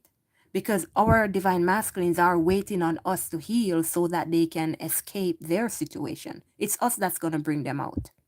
So we're not only doing this twin flame connection because of us, it's for them as well. So you're saving somebody while you're saving yourself, right? That's why if you don't put in the work and you're a true twin flame, it's like you allow your divine masculine to be devoured by their karmics, whether it's a romantic person or their job, whatever their negativity was, because you didn't put in that energy. And if you are not, then you know what you need to do, because all the signs you're receiving, did you ever go and look up the meaning of those numbers that you're seeing? To look up each one, no. I Mm-hmm. mean, I just know from like what you say, what you know, I got from you. But as far as like going separately to look them up, no, I can't say that I really have. Okay, well, this is something you must do. This is the only way you're going to know what the sign is trying to say to you. Because if these signs are representation of messages, how do you know what the message is if you do not know the meaning of the number? So you're going to have I to mean, I figure know these 11, out. 11, 222. They're, I Hmm. just found out about the 222 thing from Okay. you. Oh, I didn't really know that all right. until Okay, what's the just 1111? the twin flame sign, but No, I don't know the meaning behind it. And no, no. I know it's a spiritual. So Mm-hmm. one thing I would say, it's more spiritual than anything, and our connection is definitely spiritual. This is not at all a sexual. We haven't even Mm-mm. gone there. Okay, let me explain this to you. The 1111 is not a twin flame number. The 1111 is it is a spiritual number, right? But it's not of a spiritual connection.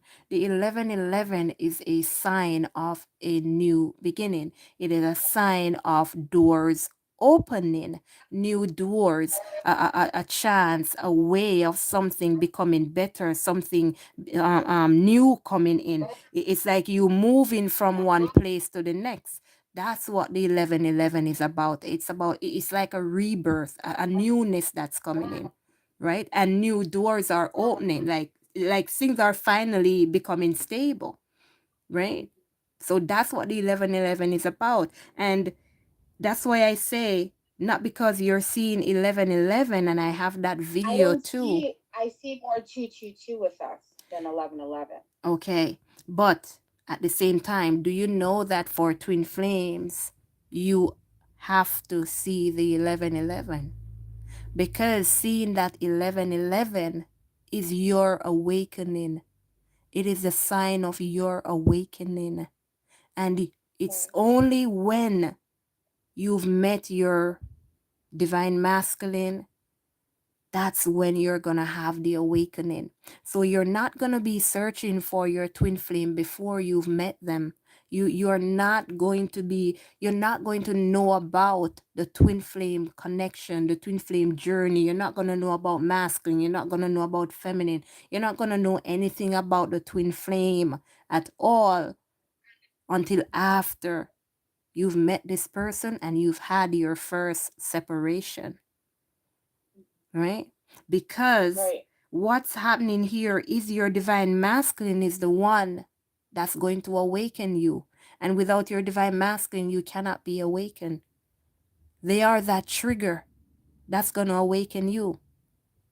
They are the ones that's going to start that enlightenment in you, because it's your job to love, it's your job to heal. So you have to be awakened first. Right. So One thing.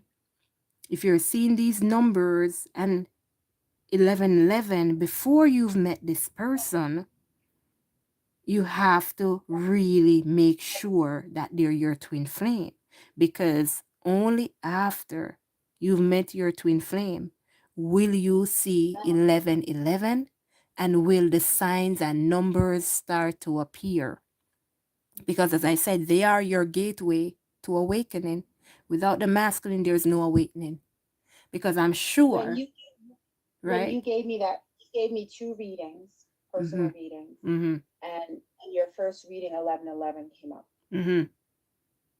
and I from you I was like, you Mm-hmm. know, you talked about other, obviously other things. It was totally just spot on.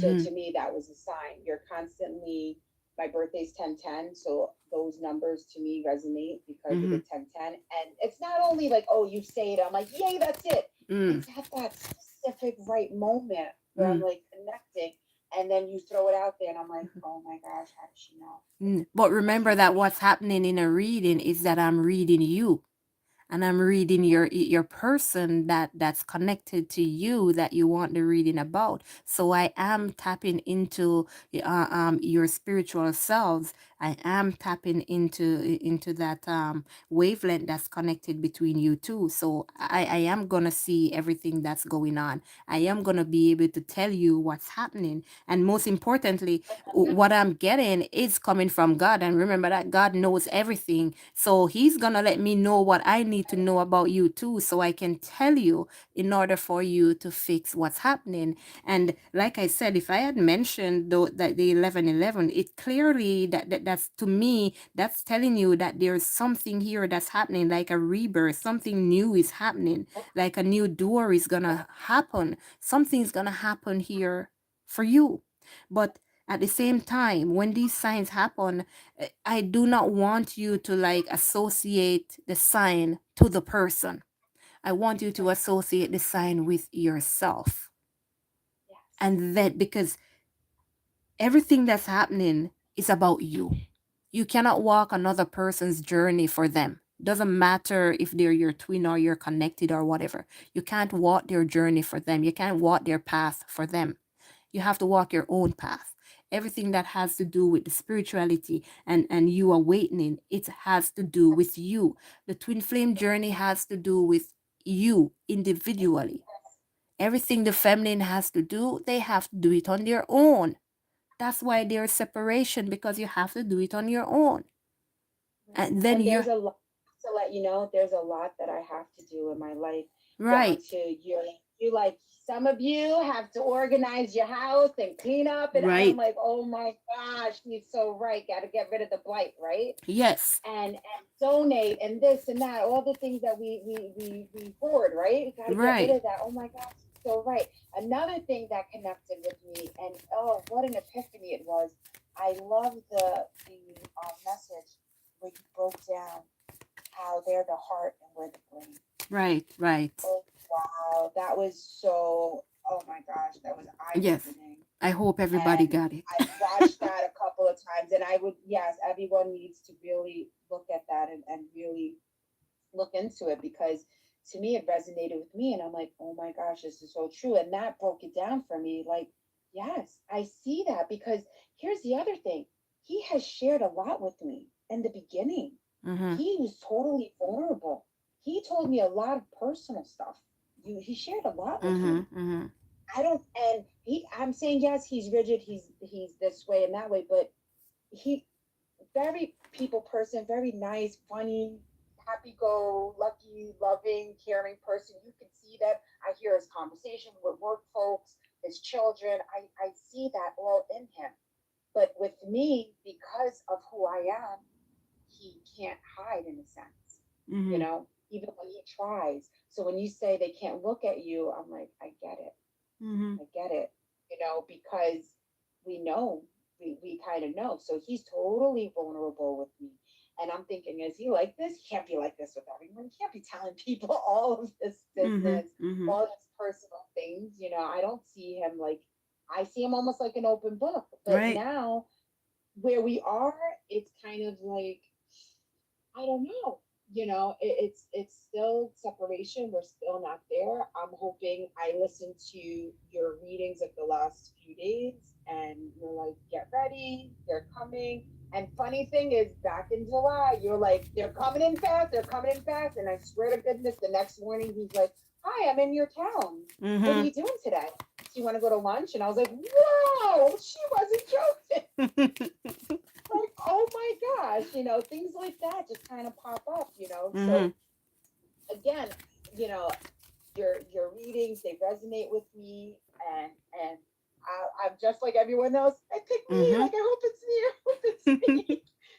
I hope it's my time, but I just feel that everything that I've gone through in my life, Mm-hmm. God has shown me Mm-hmm. this is it, this is it. And I know how much I prayed. And even towards before me reconnecting with Peter, I remember thinking, like, why can't I have like a tall guy? I want a tall guy with muscles big so they can just like hold me up. And then Mm-hmm. I'm like, whoa, like literally a week and a half later, this is him. I was like, Mm-hmm. oh my gosh, like I prayed all these details.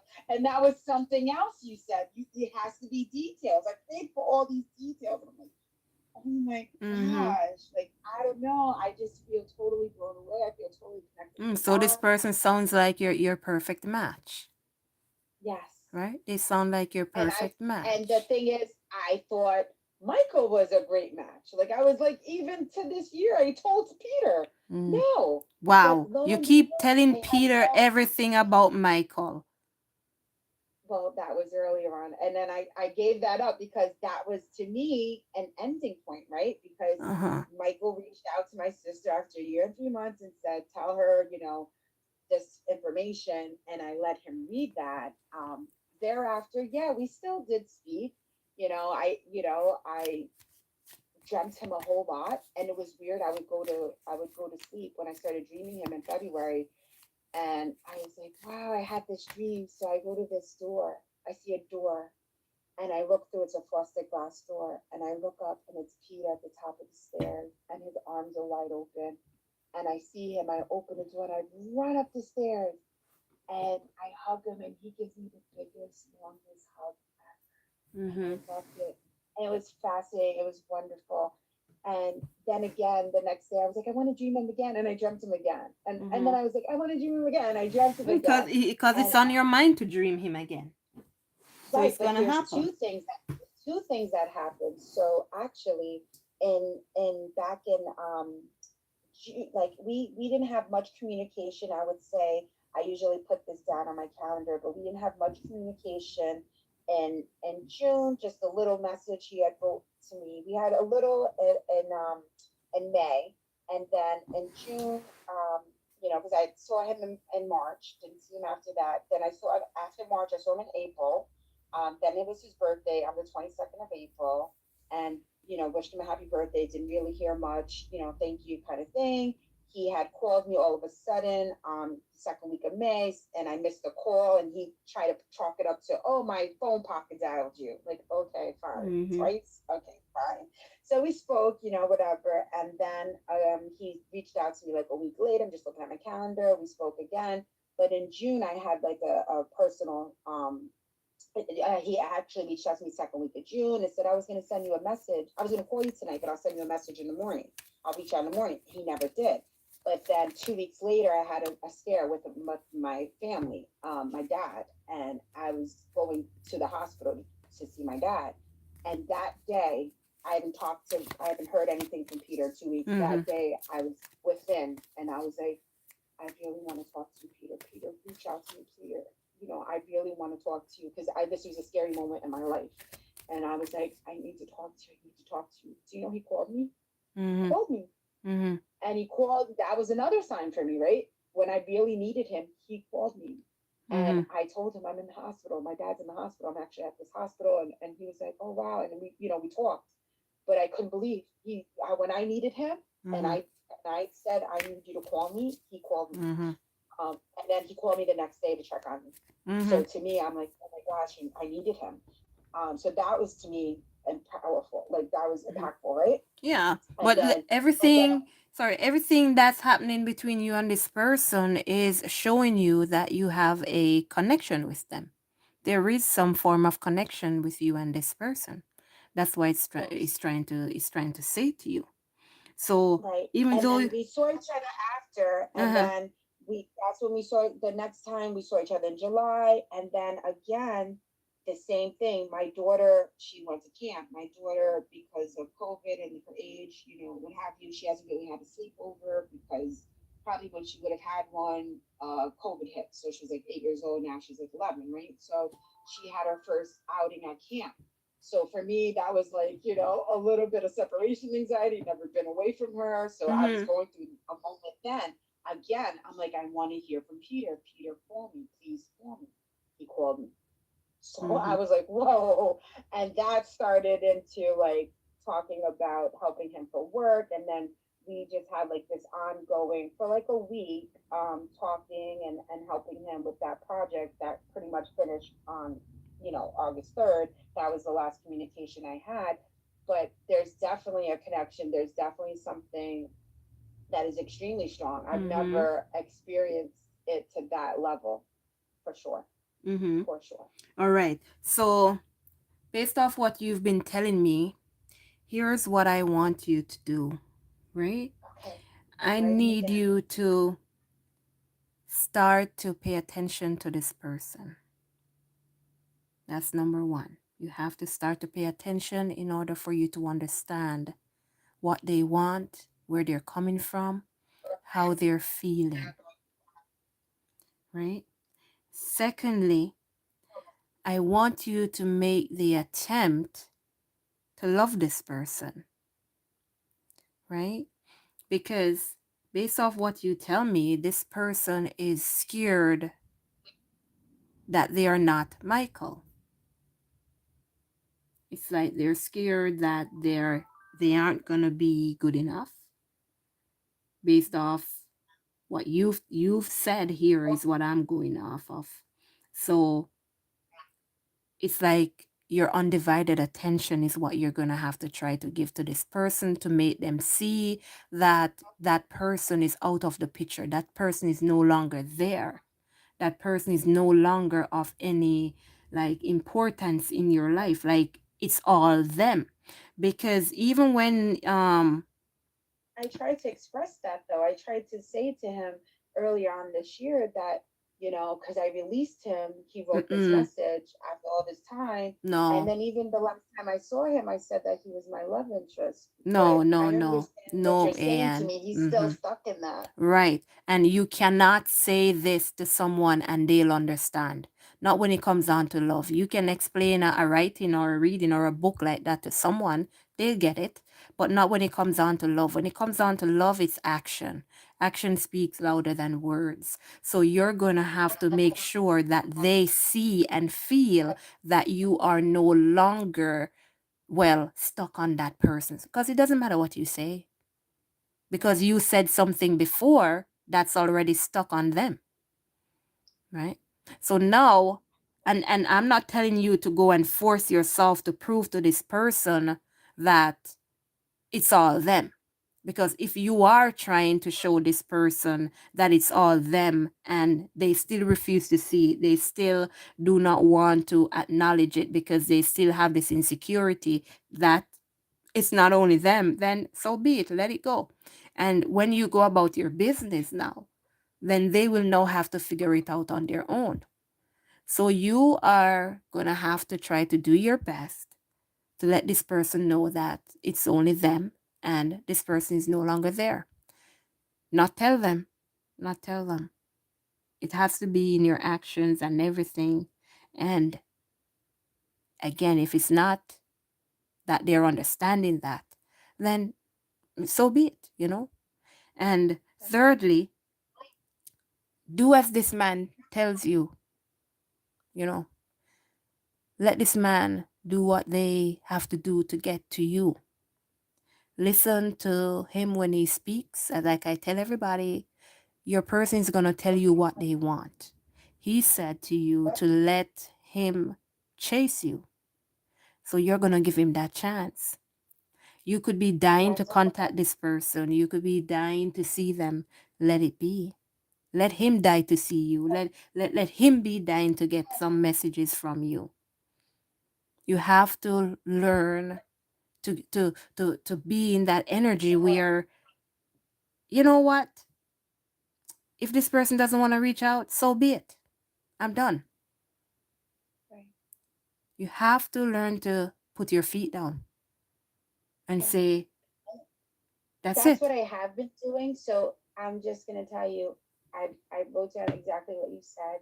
The only thing I have a hard time with would be to tell him, to acknowledge, right? Like I can't say, hey, guess what? I figured out you're my twin flame. You're my twin.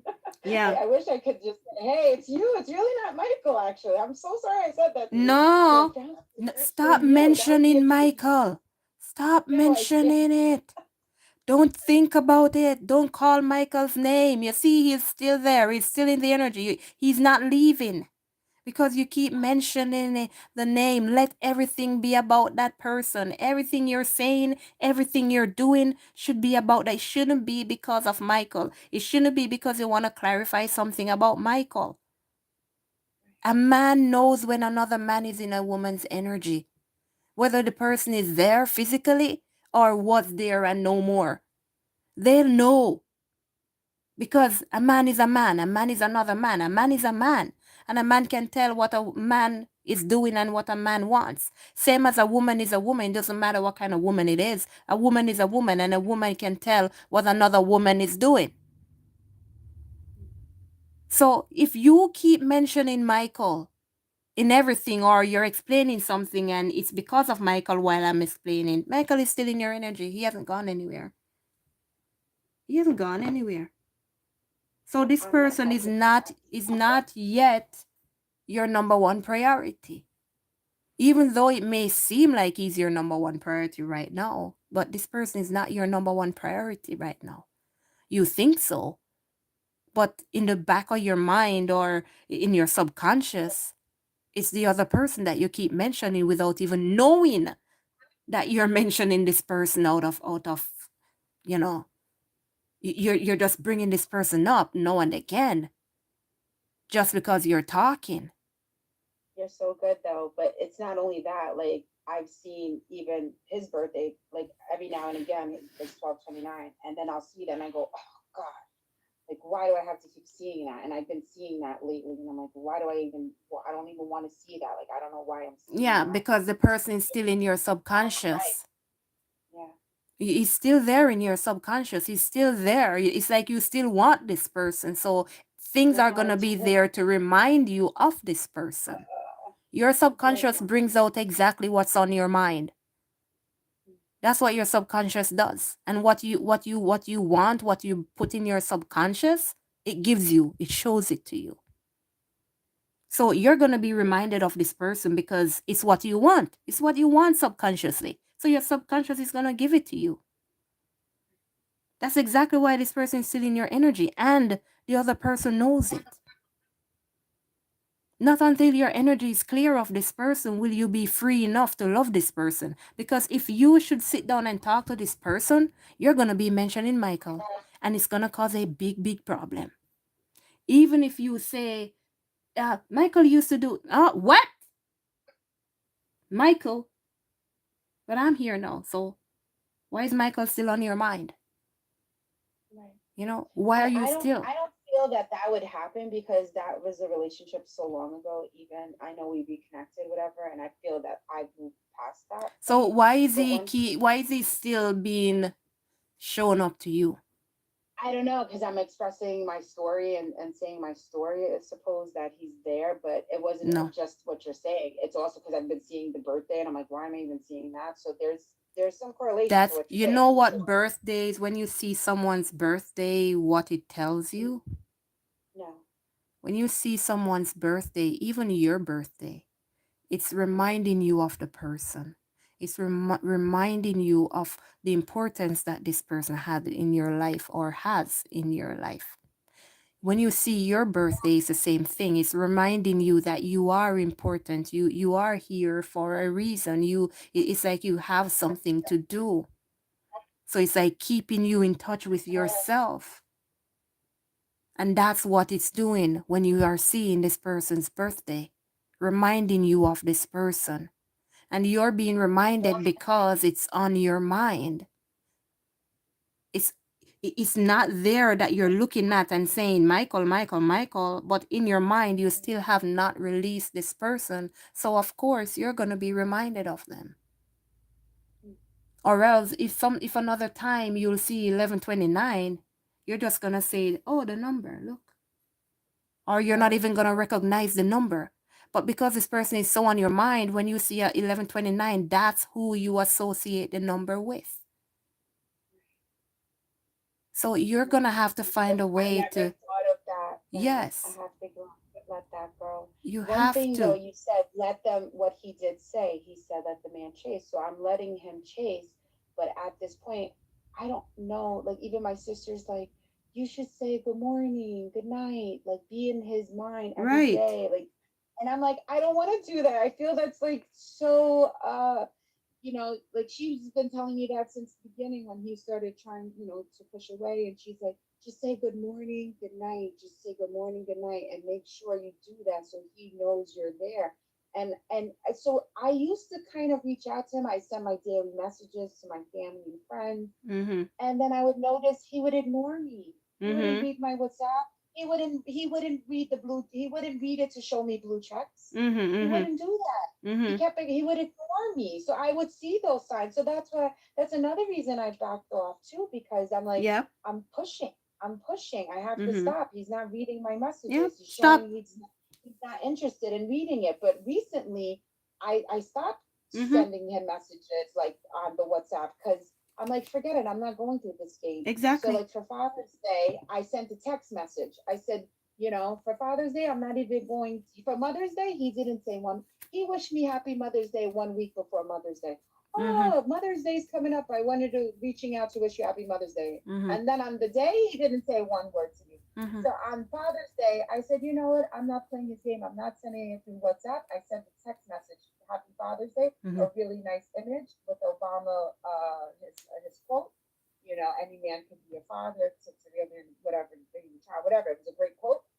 I sent that, and that was it. And what was cool, his birthday is on Earth Day, and it was a globe on there, Earth World. And I was like, okay, perfect. I sent it. 14 minutes later, he replied, thank you. But I showed him I'm the bigger person. Like, I'm sending it to you on the day. When it came to Mother's Day, no, I got nothing. But I guess in his mind, he's like, I already wished her Happy Mother's Day a week before. Like the Monday before the Sunday of Mother's Day, he wished me Happy Mother's Day on the Mm-hmm. phone. But I got nothing for Mother's Day.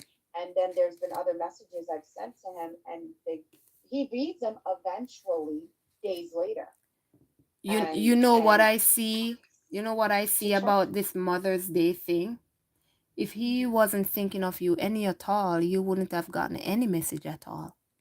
Right. So So I whether he appreciate sent it. it to you before or on the day, he was definitely thinking about you, because even before, I would think it's more important because not everybody remembers a date unless they're told, unless there's a sign, unless something is displayed somewhere and they'll say, oh, it's Mother's Day. Let me send Ann Happy Mother's Day. But even before Happy Mother's Day, it's still on his mind. Ann is a mother. Let me make sure that I send her Happy Mother's Day, even though it's not Mother's Day yet.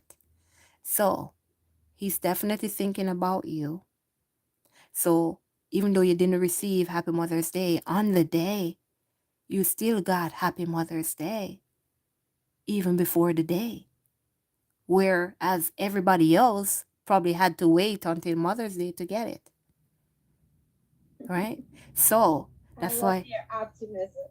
you I love have to. positivity. If you keep Yeah. thinking as everything as negative and looking at everything like a Yeah. fault, that's what it's gonna be.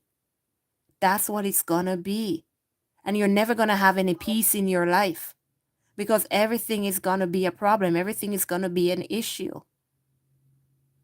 You have to, that this is why I'm saying you have to like put yourself in their shoes. Like, because I used to do this, because every time like I would text my person, it's like, why can't I get any answer or whatever? And then later on he would explain like I was so busy, like I wanted to text you but I forgot or so. And I'm there talking about, well, I guess he hates me, I guess he doesn't want to hear from me, I guess this all kind of negative thing. because I'm now saying that I'm the problem. I'm now saying that, this person is ignoring me, all the negative. Right. But when you start to put yourself in the other person's shoe, you're going to be like, oh, maybe he's busy. Or maybe, he's like caught up somewhere. He can't answer his phone. He can't send a text message, whatever. So I'm just going to let it be. When he answers, he answers. And then now, if he doesn't answer like a couple days, then you can cuss and go on bad and do whatever you want to do. You understand? But, Right, right. yeah. So And you know you, what's so funny? This past week, so he lets me in on his conversations with his kids. Like he doesn't say, "I'll call you back."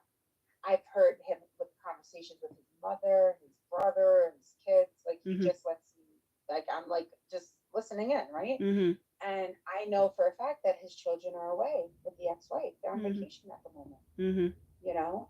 And one thing that crossed my mind is he has time to spend with me. mm-hmm, Yes, I know he's working, but he has time. Why hasn't he reached out to me? mm-hmm, Maybe he's using this. And then I go by your readings, and I say I chalk it up to no. He needs his time. He's going. He's digging within. He's thinking about things.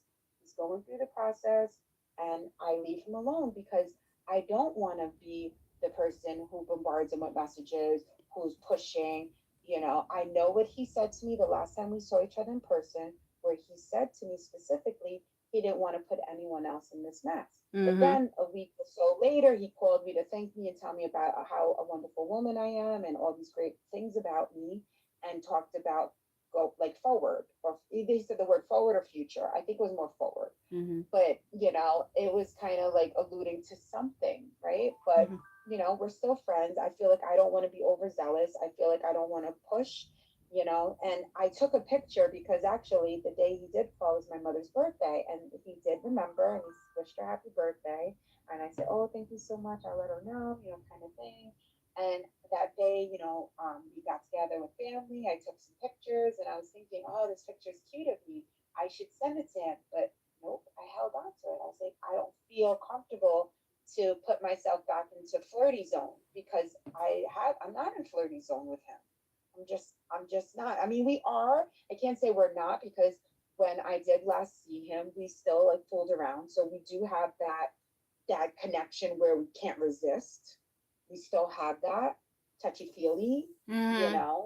So it does exist. It's there, but I don't know. For whatever reason, I go back into reserve mode. Right. Like, it's so Mm-hmm. weird. It's so weird. And the funny thing is, when I even first connected with him, I was so like gun ho, like, all right, I haven't been with any man for like a decade, let's go. And he was kind of like, whoa, like pump the brakes, like you need to like chill. And then I Mm-hmm. became okay, fine. He probably didn't believe me, but I was like, very fine, like okay, no biggie. And then I remember somehow in like December, he was like, all right, I'm ready. Like, let's go. And I was like, wait, when's church again? I know you're off for a couple days. When do you go back to Bible study? Like, Mm-hmm. slow down. Because I then became more of the introvert, where in the beginning I was like, let's go. And he was like, no. So, that's kind of how it was in the beginning, but we still had, some intimacy. We haven't gone obviously all the way or anything, but we've had some connections. We had some intimacy, um, and connecting, but I want him to be more forthcoming in that way and let his guards down because I see he's rigid. I see he doesn't look at me. Mm-hmm. I see the shy moments in him Mm-hmm. where if it's not me being shy, it's him being shy. We both do it. We Mm-hmm. both actually do it. Mm-hmm. All right, So but I feel like we're not there yet mm-hmm. to be. So I don't Right. know, where does this even stand? What do I do? Okay, so first you have to, well, not think about the connection. You have to just let the connection go. You have to just let the person go. You have to just not think about it, because if you do, then every day of your life is just going to be what's going to happen with this person, what's going to happen with this relationship, what do I do, what's coming. That's all that's going to be on your mind. Make sure that you are focused on you. Make sure that you are cleaning up your life. Make sure you're doing what you need to do so that whenever this person is ready to be with you, then there's no baggage, if you understand what I'm saying. You won't have anything to stress you out, so that the attention that you should be giving to this person is not there. You're giving it to your baggage. And it's the same thing that this person is going to need their time so that they can work through their situation, heal at the same time. And when they're ready to be with you, guess what? No baggage either. So you two have the time that you are going to need to focus on you. And that's the reason why there's separation, so that you can work through your baggage away from this person, so that you don't hurt the other person. Because even though you love each other, someone is going to hurt the other, because certain things, certain someone, certain negative emotion is still within them, it's still on their mind. They're still not focused on the other person.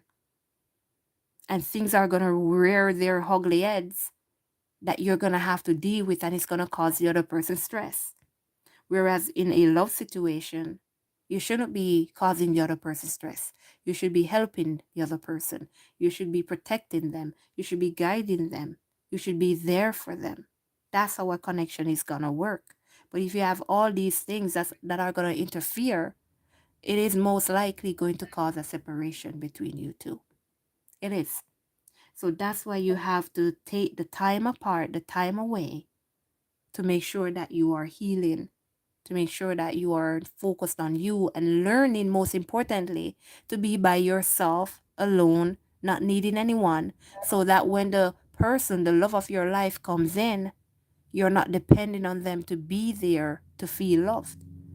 That's the most important thing. So you're gonna have to keep working on you, keep doing that, because trust me, if this person is your true twin flame, you're gonna want to make sure that you are completely healed before you come into any permanent union with this person, because you're just going to hurt the person, or the person's going to hurt you, and you're going to just go through another separation. You will. So you have to And work on I you. don't want that. I don't Folk. want that to happen. And No. I realized that more and more after watching your videos and reading the book, and I'm like, this is totally and solely true. It's really about me and getting everything that I need to get done. I procrastinated on some stuff in my life, and it's time to me to time for me to like just get it done, and just Mm-hmm. like clear the blight, get things done. And I'm like, oh my gosh, this so resonates with me. One thing I will tell you, when I spoke to him back in early January, and I was telling him, like, it's okay to be, we see each other every other weekend, because he has the kids on the every to have time alone. Like, you should enjoy your time alone. I enjoy my time. He's like, it's easy for you to say because you always have your daughter with you, kind of thing. I wish Mm-hmm. my kids were always with me. But one thing I did ask him when I last saw him is, how have you been enjoying your time alone? Like, has it been good? And he shook his head yes. Mm-hmm. So I hope he took that into consideration and he's doing that as well, like actually enjoying his time alone. Mm-hmm. I will tell you one thing, upon knowing this, I do feel at ease. Um, that yes, I have all this other stuff I got to get done and will do, and I started already doing, and will continue to do, and want to finish. But one thing I will say is I do feel at ease as far as the love life situation. Where Mm-hmm. before I was like, oh my gosh, what's going on? I have no idea. Even before meeting him, like, what in the world? Mm-hmm. What's going on? What is this? What is this? And praying and praying and praying about the love life. Whereas now I'm like, it's him. I get it. I know where I have to, not focus on essentially, but knowing that he's there has me, somewhat feeling a bit safe or comfortable in a sense, where it's I don't have the unknown, right? So at least I have a known, right? But Mm-hmm. I have to still hone in on what is this? Like what's, you know, it going to be? And but really it's more like I have to focus on me and we'll get there. Of course. Of course. And this is why you always have to focus on you, because if this person is truly meant to be for you, guess what? They're going to come right back around, right back. But if they're not, it's a sign. Right. It's a sign. And that sign should be taken in a good way. It should be taken in a good way. And I because just want everyone to know prayers. mhm, Please continue to pray. Pray. If you don't pray, just pray. Get a, build a relationship with God, because it's true. Because when Michael showed up on the Facebook with another woman, he was supposed to come here within a week or so. And I remember once I knew that he was going to be coming, like I thought he was coming in November, mhm, I kept praying, if he's meant for me and my child, please bring him. If he's not, please take him away. And I mhm, kept praying, praying that. And guess what? Within days, he was taken away. mhm, And I do the same for Peter. And mhm, he keeps coming. So to me, I'm like, that's good. He keeps coming because I still do the same thing. If he's meant for me and my child, please keep him coming. Let him be in our lives, be part of our lives. If not, please take him away. I had the most amazing dream the other night. It was very vivid, very vivid. I haven't had a dream like that, and I haven't dreamt him since February. And this dream was him meeting my daughter. And he's in front of us going to enter this house. And I'm walking behind him with my child. And I stop and I said, wait, let me check you. Let me look at her, make sure she looks good and everything. And I go, wait, your earring's missing. So I'm like, wait, like we have to turn back and grab your earring. And somehow we find her earring and her necklace was off and we put that back on her. But he already entered this house. So as I enter this house, I see him going up the stairs, and he's going up the stairs, and we're following him along. I see people around, but we're following him along. And then I kind of look before her, and then next thing you know, he has a towel around his waist. So I was like, oh, I guess he's taking a shower. And I turn her back around, and we go down the stairs, and then I see all these women, and I'm like, what's going on? Like, mhm, what is this? What's going on? I see women filled everywhere, like in the front, this big long hallway, all these rooms, women. And I say to one woman, what's going on here? She's like, huh, he's the most eligible bachelor. And I was like, wow. Then I see him across on the other side going downstairs on the other side of the house. Now, some stairs, there's such a large house, you go up one and then there's a stairway down. So he's going downstairs and I see him going down and I'm just looking at him. The next thing it goes to my daughter being on the phone with him, and he's asking her, how is school, how is your day, kind of thing, and she's telling him. And then I guess they say goodnight, and then I hear like a loud sound, like a yawn. And then she hangs up, and I was like, what was that noise, like, was that Peter yawning? And she goes, yeah, he's tired. Oh, and so am I. mhm. you know then after that, she woke me up in real life, but that was my dream.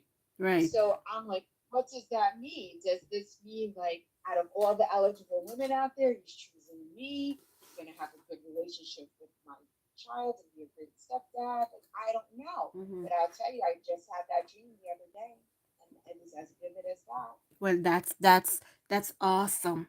That's awesome. But here's what I don't want you to do. Don't focus on the meaning of the dream. Don't focus on the meaning. Sorry, just know that you had a good sign that something good is going to happen and be happy with it. So, oh, Okay. excuse me. So, anything you want, you have to like speak on it, right? Speak. Whoa, you have, what's that? Oh my God, my other phone. Just a minute. I love it. That's your sign. I'm here Oh for it. I'm here for my it, God. everyone. Here for it. So, oh my God. So just speak on it, man. Speak on it. Just make sure that you talk to God about it, whatever you want, whatever you need. And like you said, if it's for you, He's gonna let it remain. Right? He's gonna, and that's why I'm telling you, wait on that sign because well, you should have gotten your sign within a week, right? Like I always tell you, a week and a half is the most before you can get that Okay. sign. And even if this person is not your twin flame, you are connected to this person.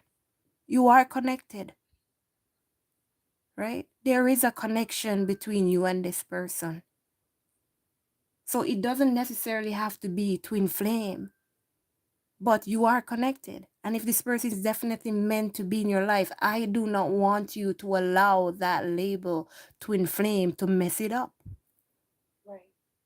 That's why I'm saying, let everything go, let it be. And what will be, will be. Que sera, sera. Right? Right? Whatever will be, will be. It will happen. That It sounds, will be. yes, yes. And it's so funny because I was like, what was it that I asked for again? It's like I had to remind myself. I may have to do it again then because I could have missed it. Because Hmm. I literally was like, what was it? I think it was that. Did I ask for that? Oh, I trust me, you're I not think going to miss it. You're not I going to think I miss need to it. write it down You're not going to specifically. miss it because trust me, even if you, this is it, you are supposed to forget that you asked a question. You are supposed to Okay. forget that you ask for a specific sign. That's how Okay. you know that you've let it go, you've allowed God to do his job, and you're not paying attention to it because you actually forgot about it, right? So when he now shows you that sign, then it's gonna be reminded to you just like that, like a snap of the finger. It's gonna come right back.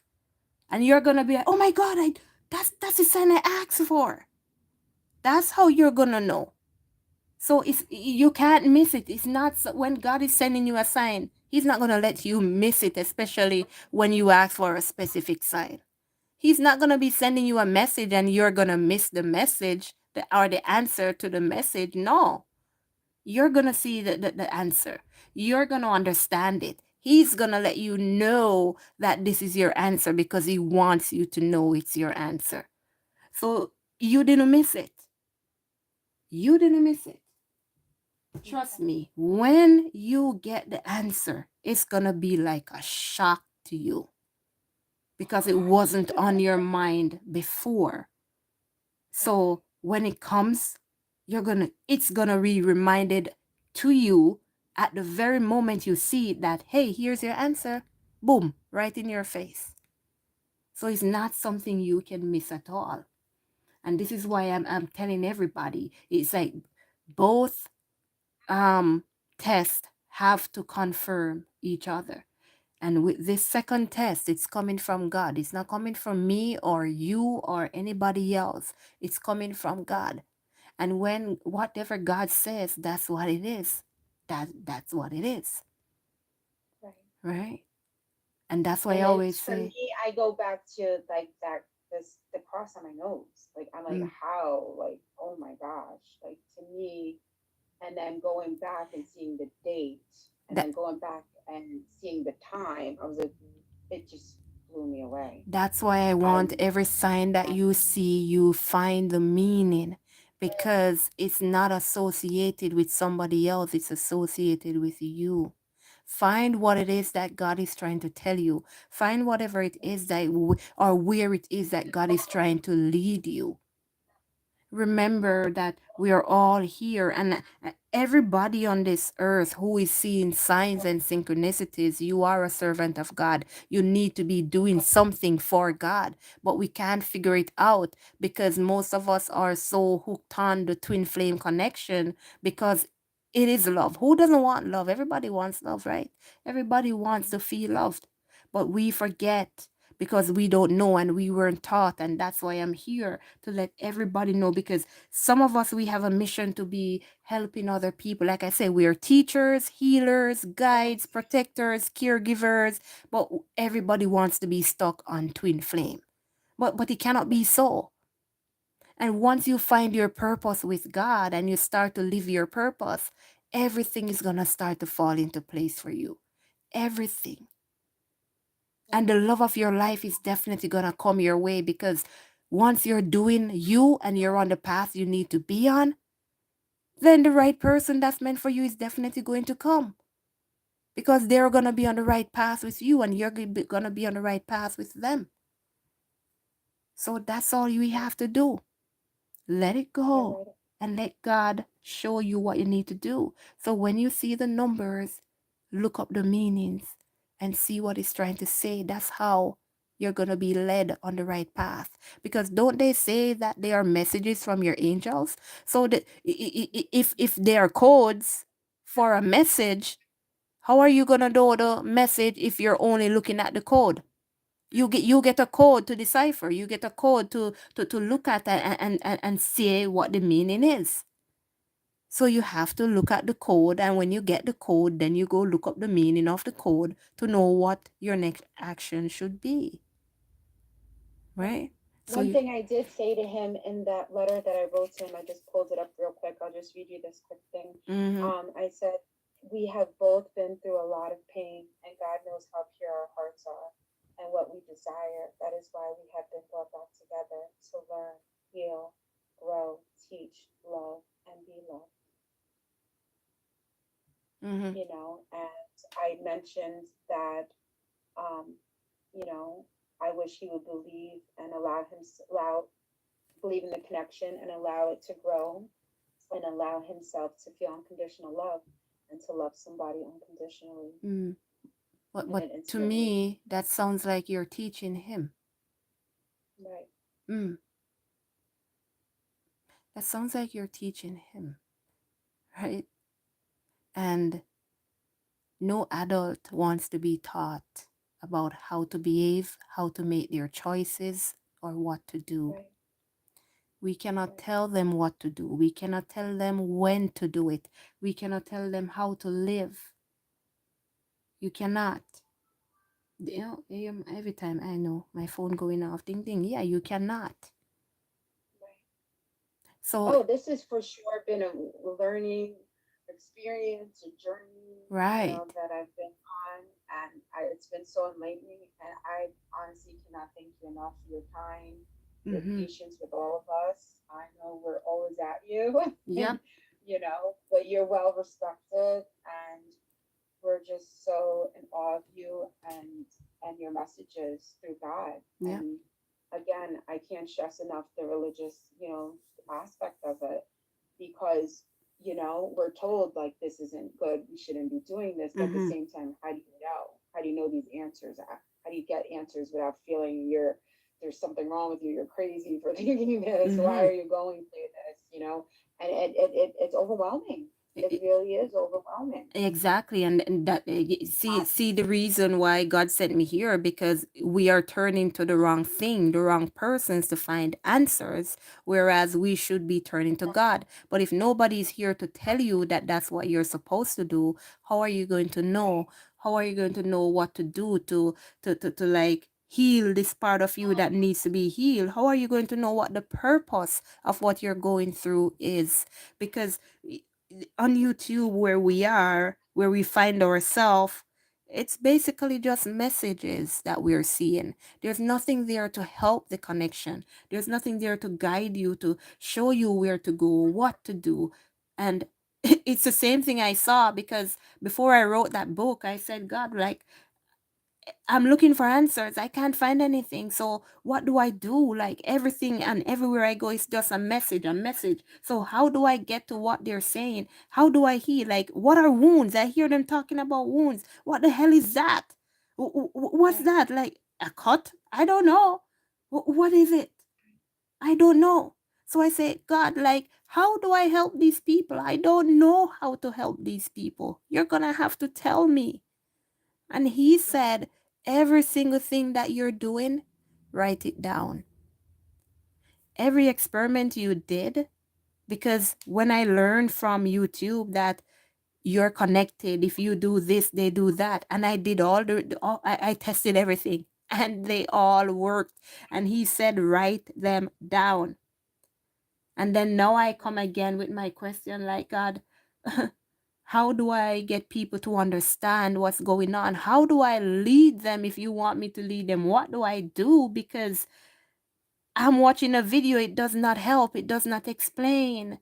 And to find information, I'm going to have to be searching millions of videos. So, how do I show them what they need to know?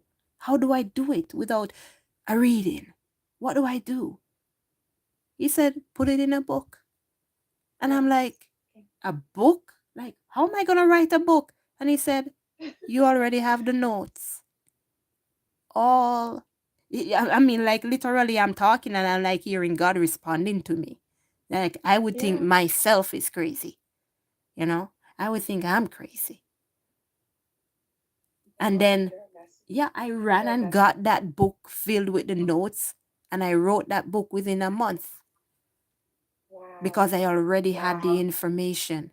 So God was preparing me for everything. He told me to do everything before I got to the point of literally teaching what He wanted me to teach you guys. So I'm really, really happy that you guys, well, I'm helping every single one who needs help and is taking the help. I'm really happy. All right.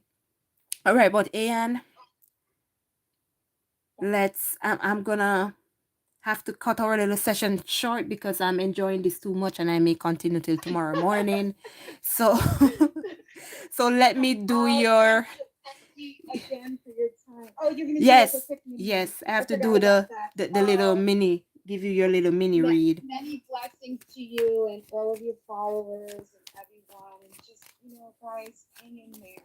right? And you What as you well. feel is what you feel. Yes. And just keep prayers up. Just keep prayers up. That's my advice.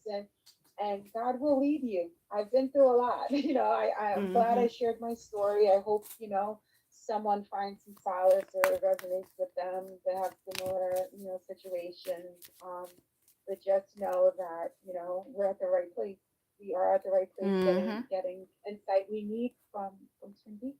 Just Mm-hmm. best. Thank you very much. All right, so let me start your reading. As you know, before any reading, guys, let us pray. Our Father who art in heaven, hallowed be thy name, thy kingdom come, thine will be done on earth as it is in heaven. Give us this day our daily bread and forgive us our trespasses, as we forgive those who trespass against us. And lead us not into temptation, but deliver us from evil. For thine is the kingdom, the power, and the glory, forever and ever. Amen. All right, and let's see what's going on here with Mr. Peter. Let's see what the situation is for you.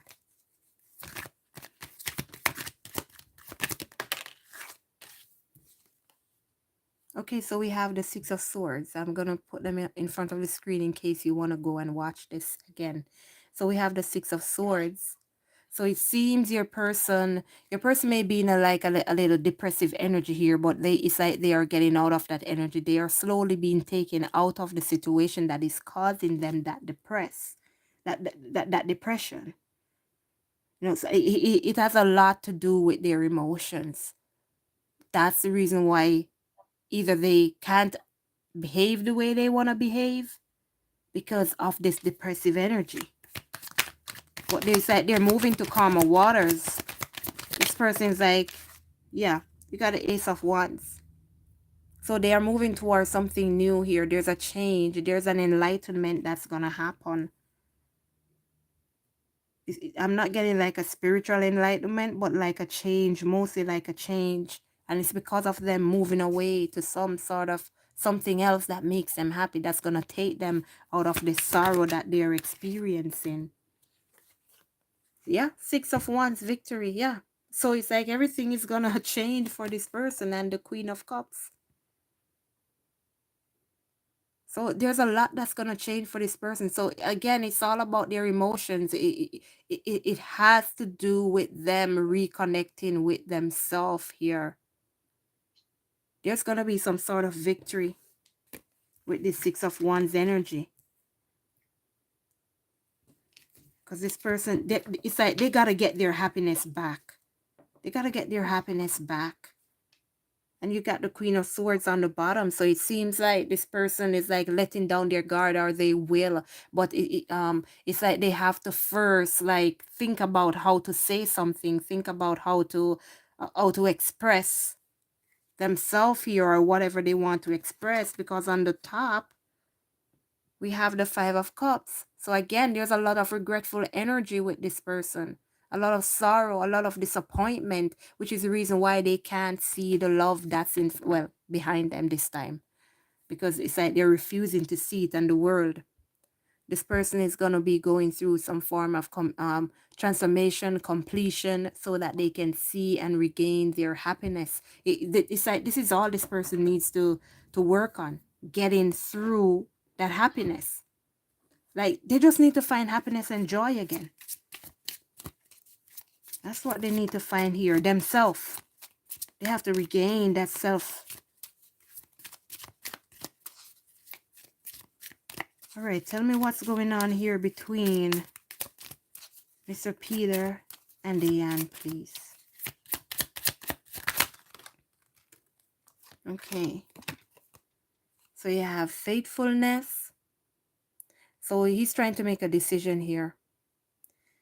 He's trying to make a decision, and it's like it's in regards to, well, the very specific word, faithfulness. And you got thoughts. So he's thinking about you a lot. He's thinking about you, dreaming about you, and again, trying to make a decision. This is all that's on their mind, a decision. And it's like this decision is based on trustworthiness. Like, I'm just getting like it's because of past hurt, past pain. On the bottom, you have success. So again, you got the victory and you got success. So this person just needs to work on themselves. They really just need to learn to show their happiness and their joy again, so that they can drop that burden, whatever burden they're carrying. And once they drop that burden, then they'll be able to, express themselves. You got an angry woman here.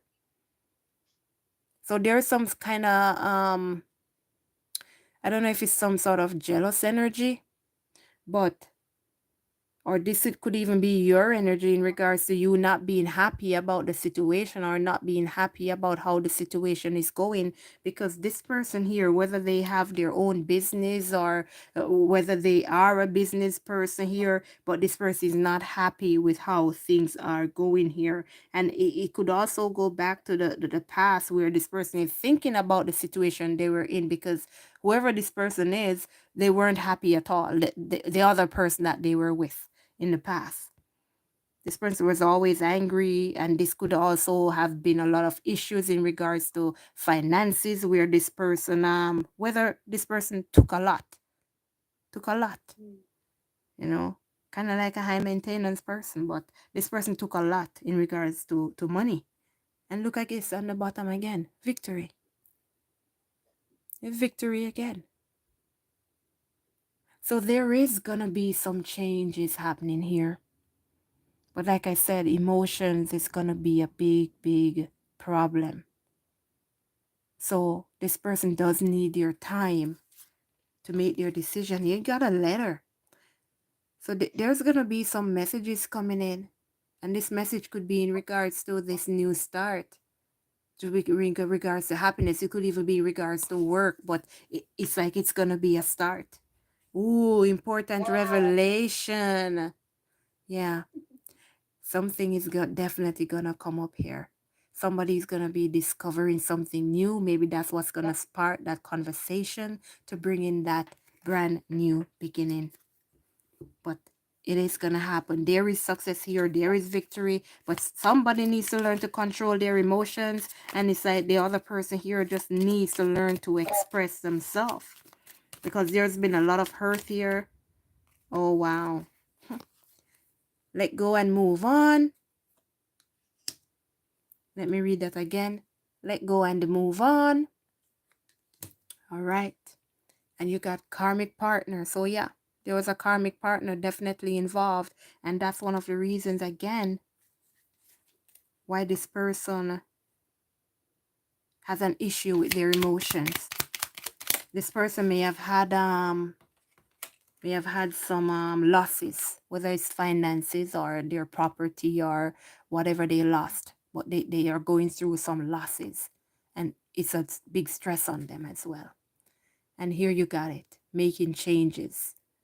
So they are making these big changes in their lives. And look, scared to reach out. Overall energy. And this is the oracle of truth, the one that doesn't like truth, right? So they're trying to reach out, but I'm scared to. And this is the reason why I say to you, like, make suggestions, talk, listen to what they're saying, so you can read between the lines and maybe say something that they're afraid to say, so that you can, when you say it, they'll be like, yeah, that's what I'm trying to say. Yeah, agreeing, and you have insecurities. So Miss Ayan, these insecurities that you have, you need to work on them, please and thank you very much. And if you're honest with yourself, you can sit down, look at you, and realize what it is about you that is not so right, so you can fix them, that they do not affect you nor your relationship. And in the middle, regretting past actions. Yeah, somebody's here in deep regret, whether that's you or your person, but somebody here is regretting their past actions.